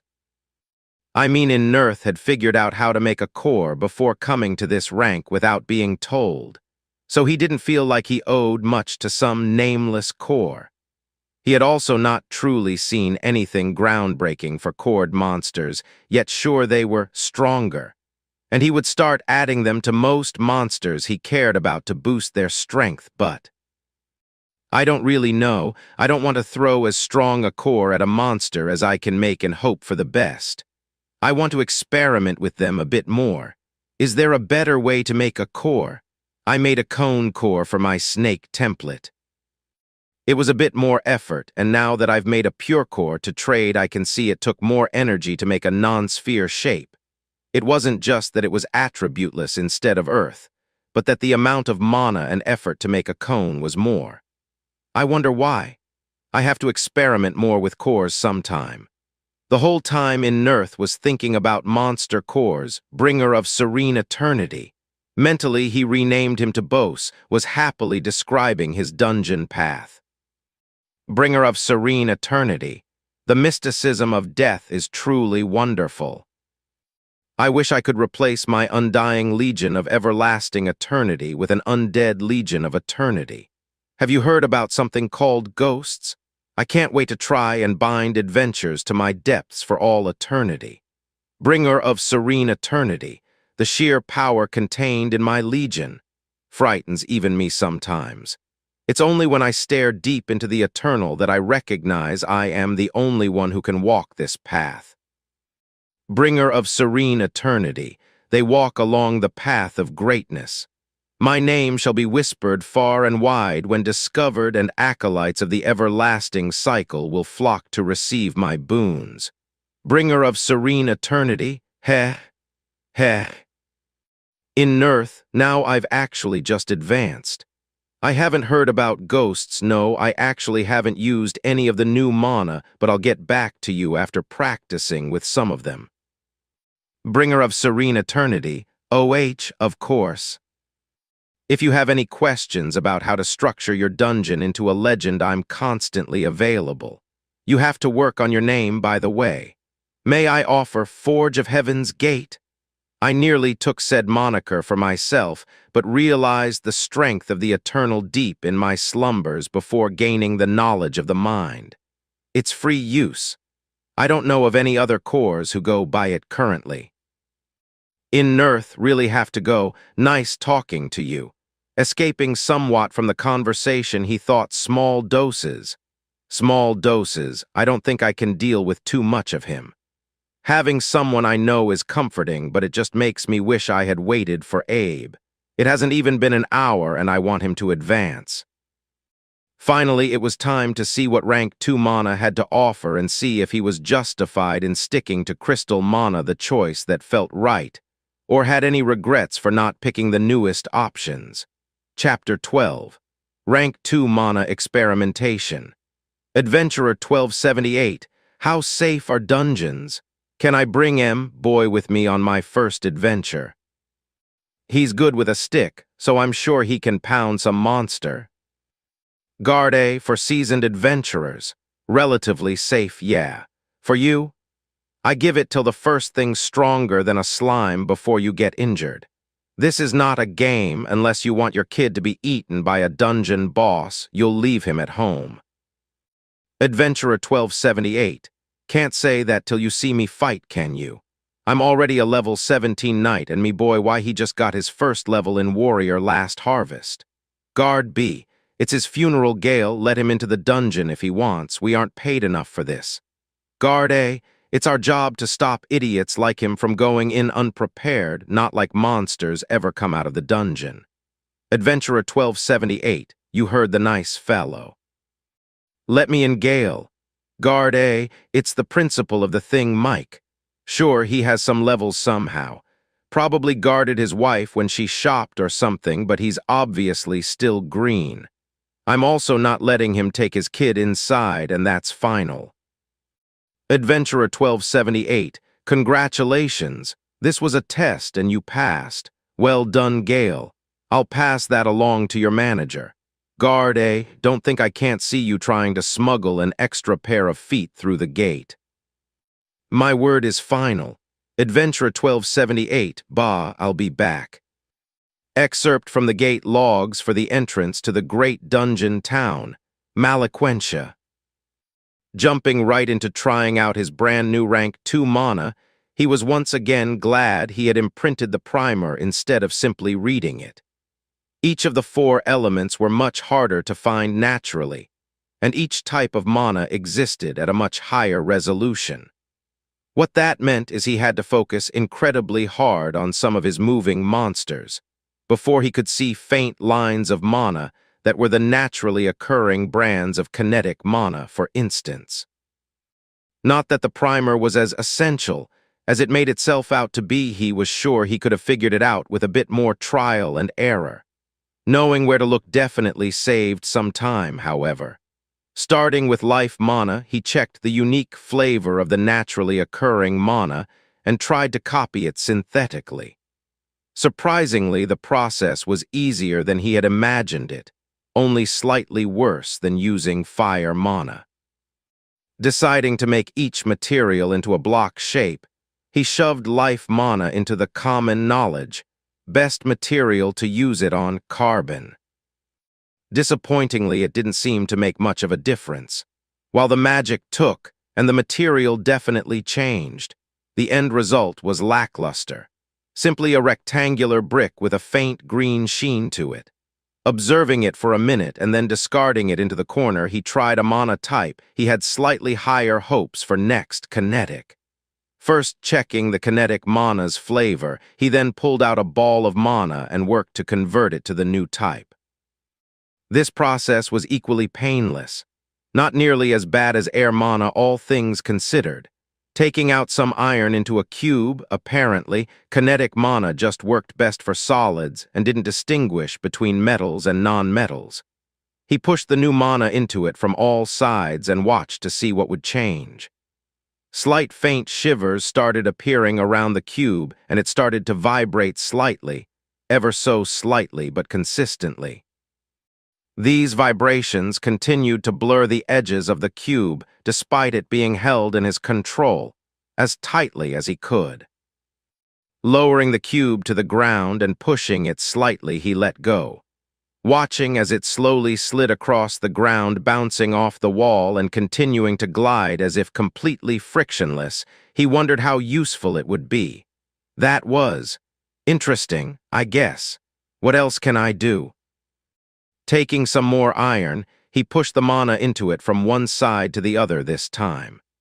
As the mana took root, streaks of distorted air seemed to radiate out from the opposite side than he had first introduced it. This time letting it slip from his grasp, the new cube flew at a downwards diagonal, hitting the ground with a skid before flying towards the wall and sticking to it. Pulling it back, he held the cube, rotating it to face upwards and then letting go. This time the cube flew towards the ceiling at a slightly slower rate than stuck to it. Okay. So I can't just shove rank 2 mana at something and hope for the best. It needs more direction than the easier types of mana.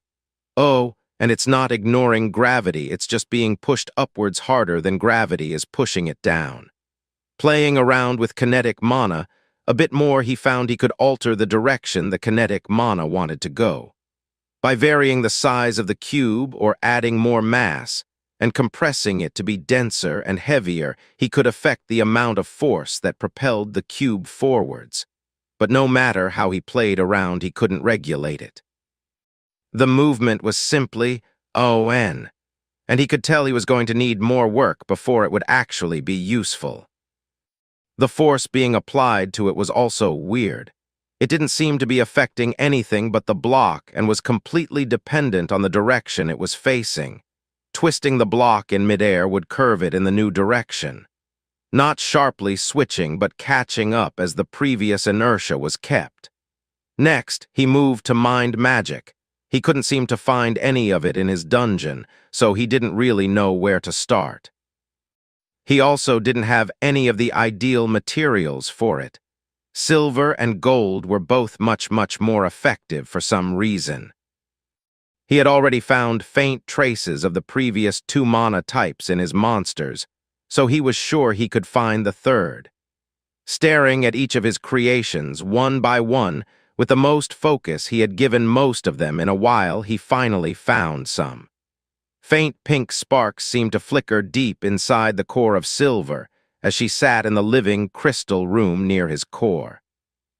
Seeming to be curious, the Sneck was slowly watching the crystals, a flicker appearing every time one of the crystals vibrated or shifted slightly. Wonder what she's doing. Is she thinking about something? Why haven't any of the others given any signs of mental activity? Either way, that's enough for me to try and emulate. Pulling out some phosphorus, for he had some, and it was rated slightly better for mind magic than most of his other materials. He pulled the mind magic into a cube. But much like the other options, no obvious change took place. Trying again, he pulled from different directions, and finally, as if reacting to his decreasing interest in it, a slight pink haze only visible in his mana sight began to faintly waft up from it. Carrying his block around the dungeon, he found a test subject and brought it near one of the worms. It flinched a bit once the block came in contact with it, but otherwise ignored the cube. Trying again, he found the golem that was still alive and immediately got a result. Galwan had been peacefully sitting on the 3rd floor preening about how he was the strongest monster around. But as soon as the mind cube came near him, his ego popped like a bubble. A sense of droopy sadness came over him, and looking around it tried to stab one of the worms nearby. It missed, and in Nirth could nearly feel the sense of I'm worthless, useless, can't do anything right emanating from the poor monster. After removing his mind-altering cube, the effects seemed to slowly disappear, although the golem remained less proud than it had before. I think I understand. Making another cube while thinking happy thoughts the whole time, and focusing those happy thoughts on the cube in Nurth, finished his second mind cube. Bringing the cube close to his test subject, who seemed to beam in the way that only a traffic cone with stubby little legs and a shank could. It's interesting, but not nearly as useful as I thought. One last time he tried using mind magic, but this time he made 2 cubes and passed mind magic in a circle between them. Letting go, he could see faint pink lines connecting the two in a sort of twisted cable that maintained itself when pulled further apart. Taking one of the cubes in Nurth, slipped it onto his designated testing monster of the day, Gall 1. Carrying the second cube away to find a second monster to place it on, he paused.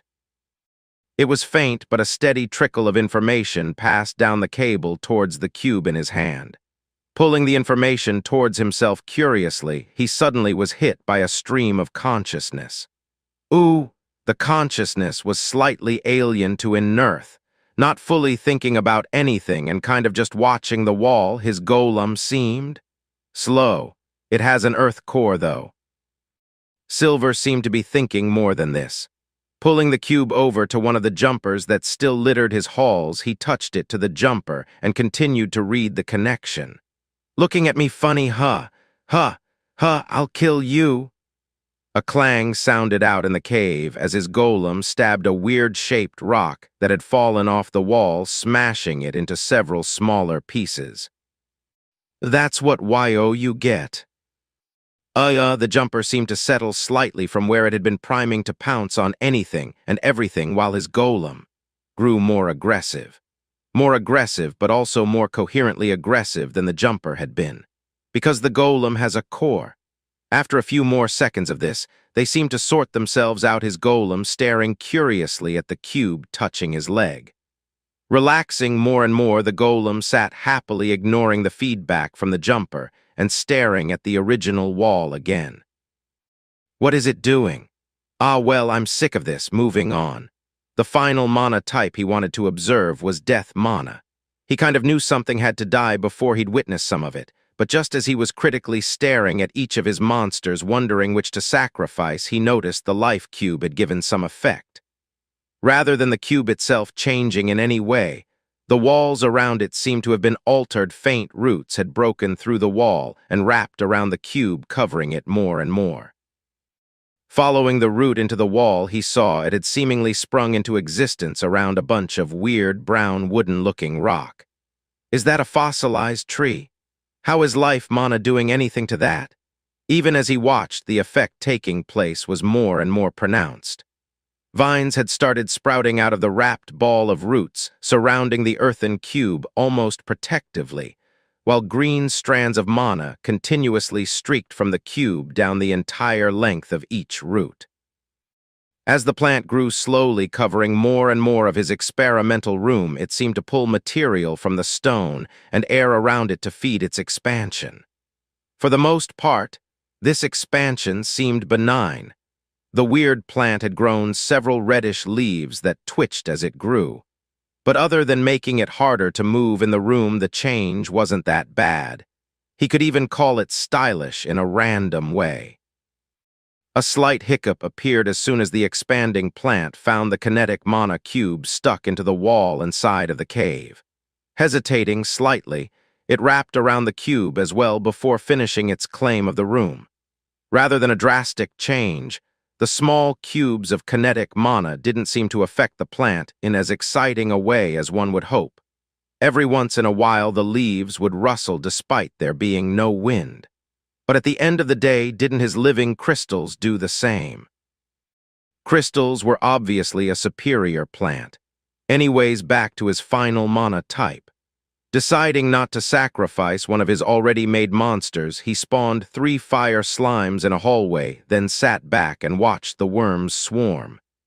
Keeping a faint eye on the moment of death, it took till the very last moment to notice a single red spark that flickered into existence and then faded immediately. It was hard to spot not only because of its size and immediate disappearance, but also due to it being the same color as the fire mana. Trying to catch the spark, it disappeared as if him trying to hold it had hastened the disappearance. The moment it winked out, he felt the faint rush of the slime's few seconds of existence hit him. I was trying to study that. Stop returning to me, I didn't get a close enough look. Maybe something stronger has to die? He was back to trying to find an older victim, for science, you understand.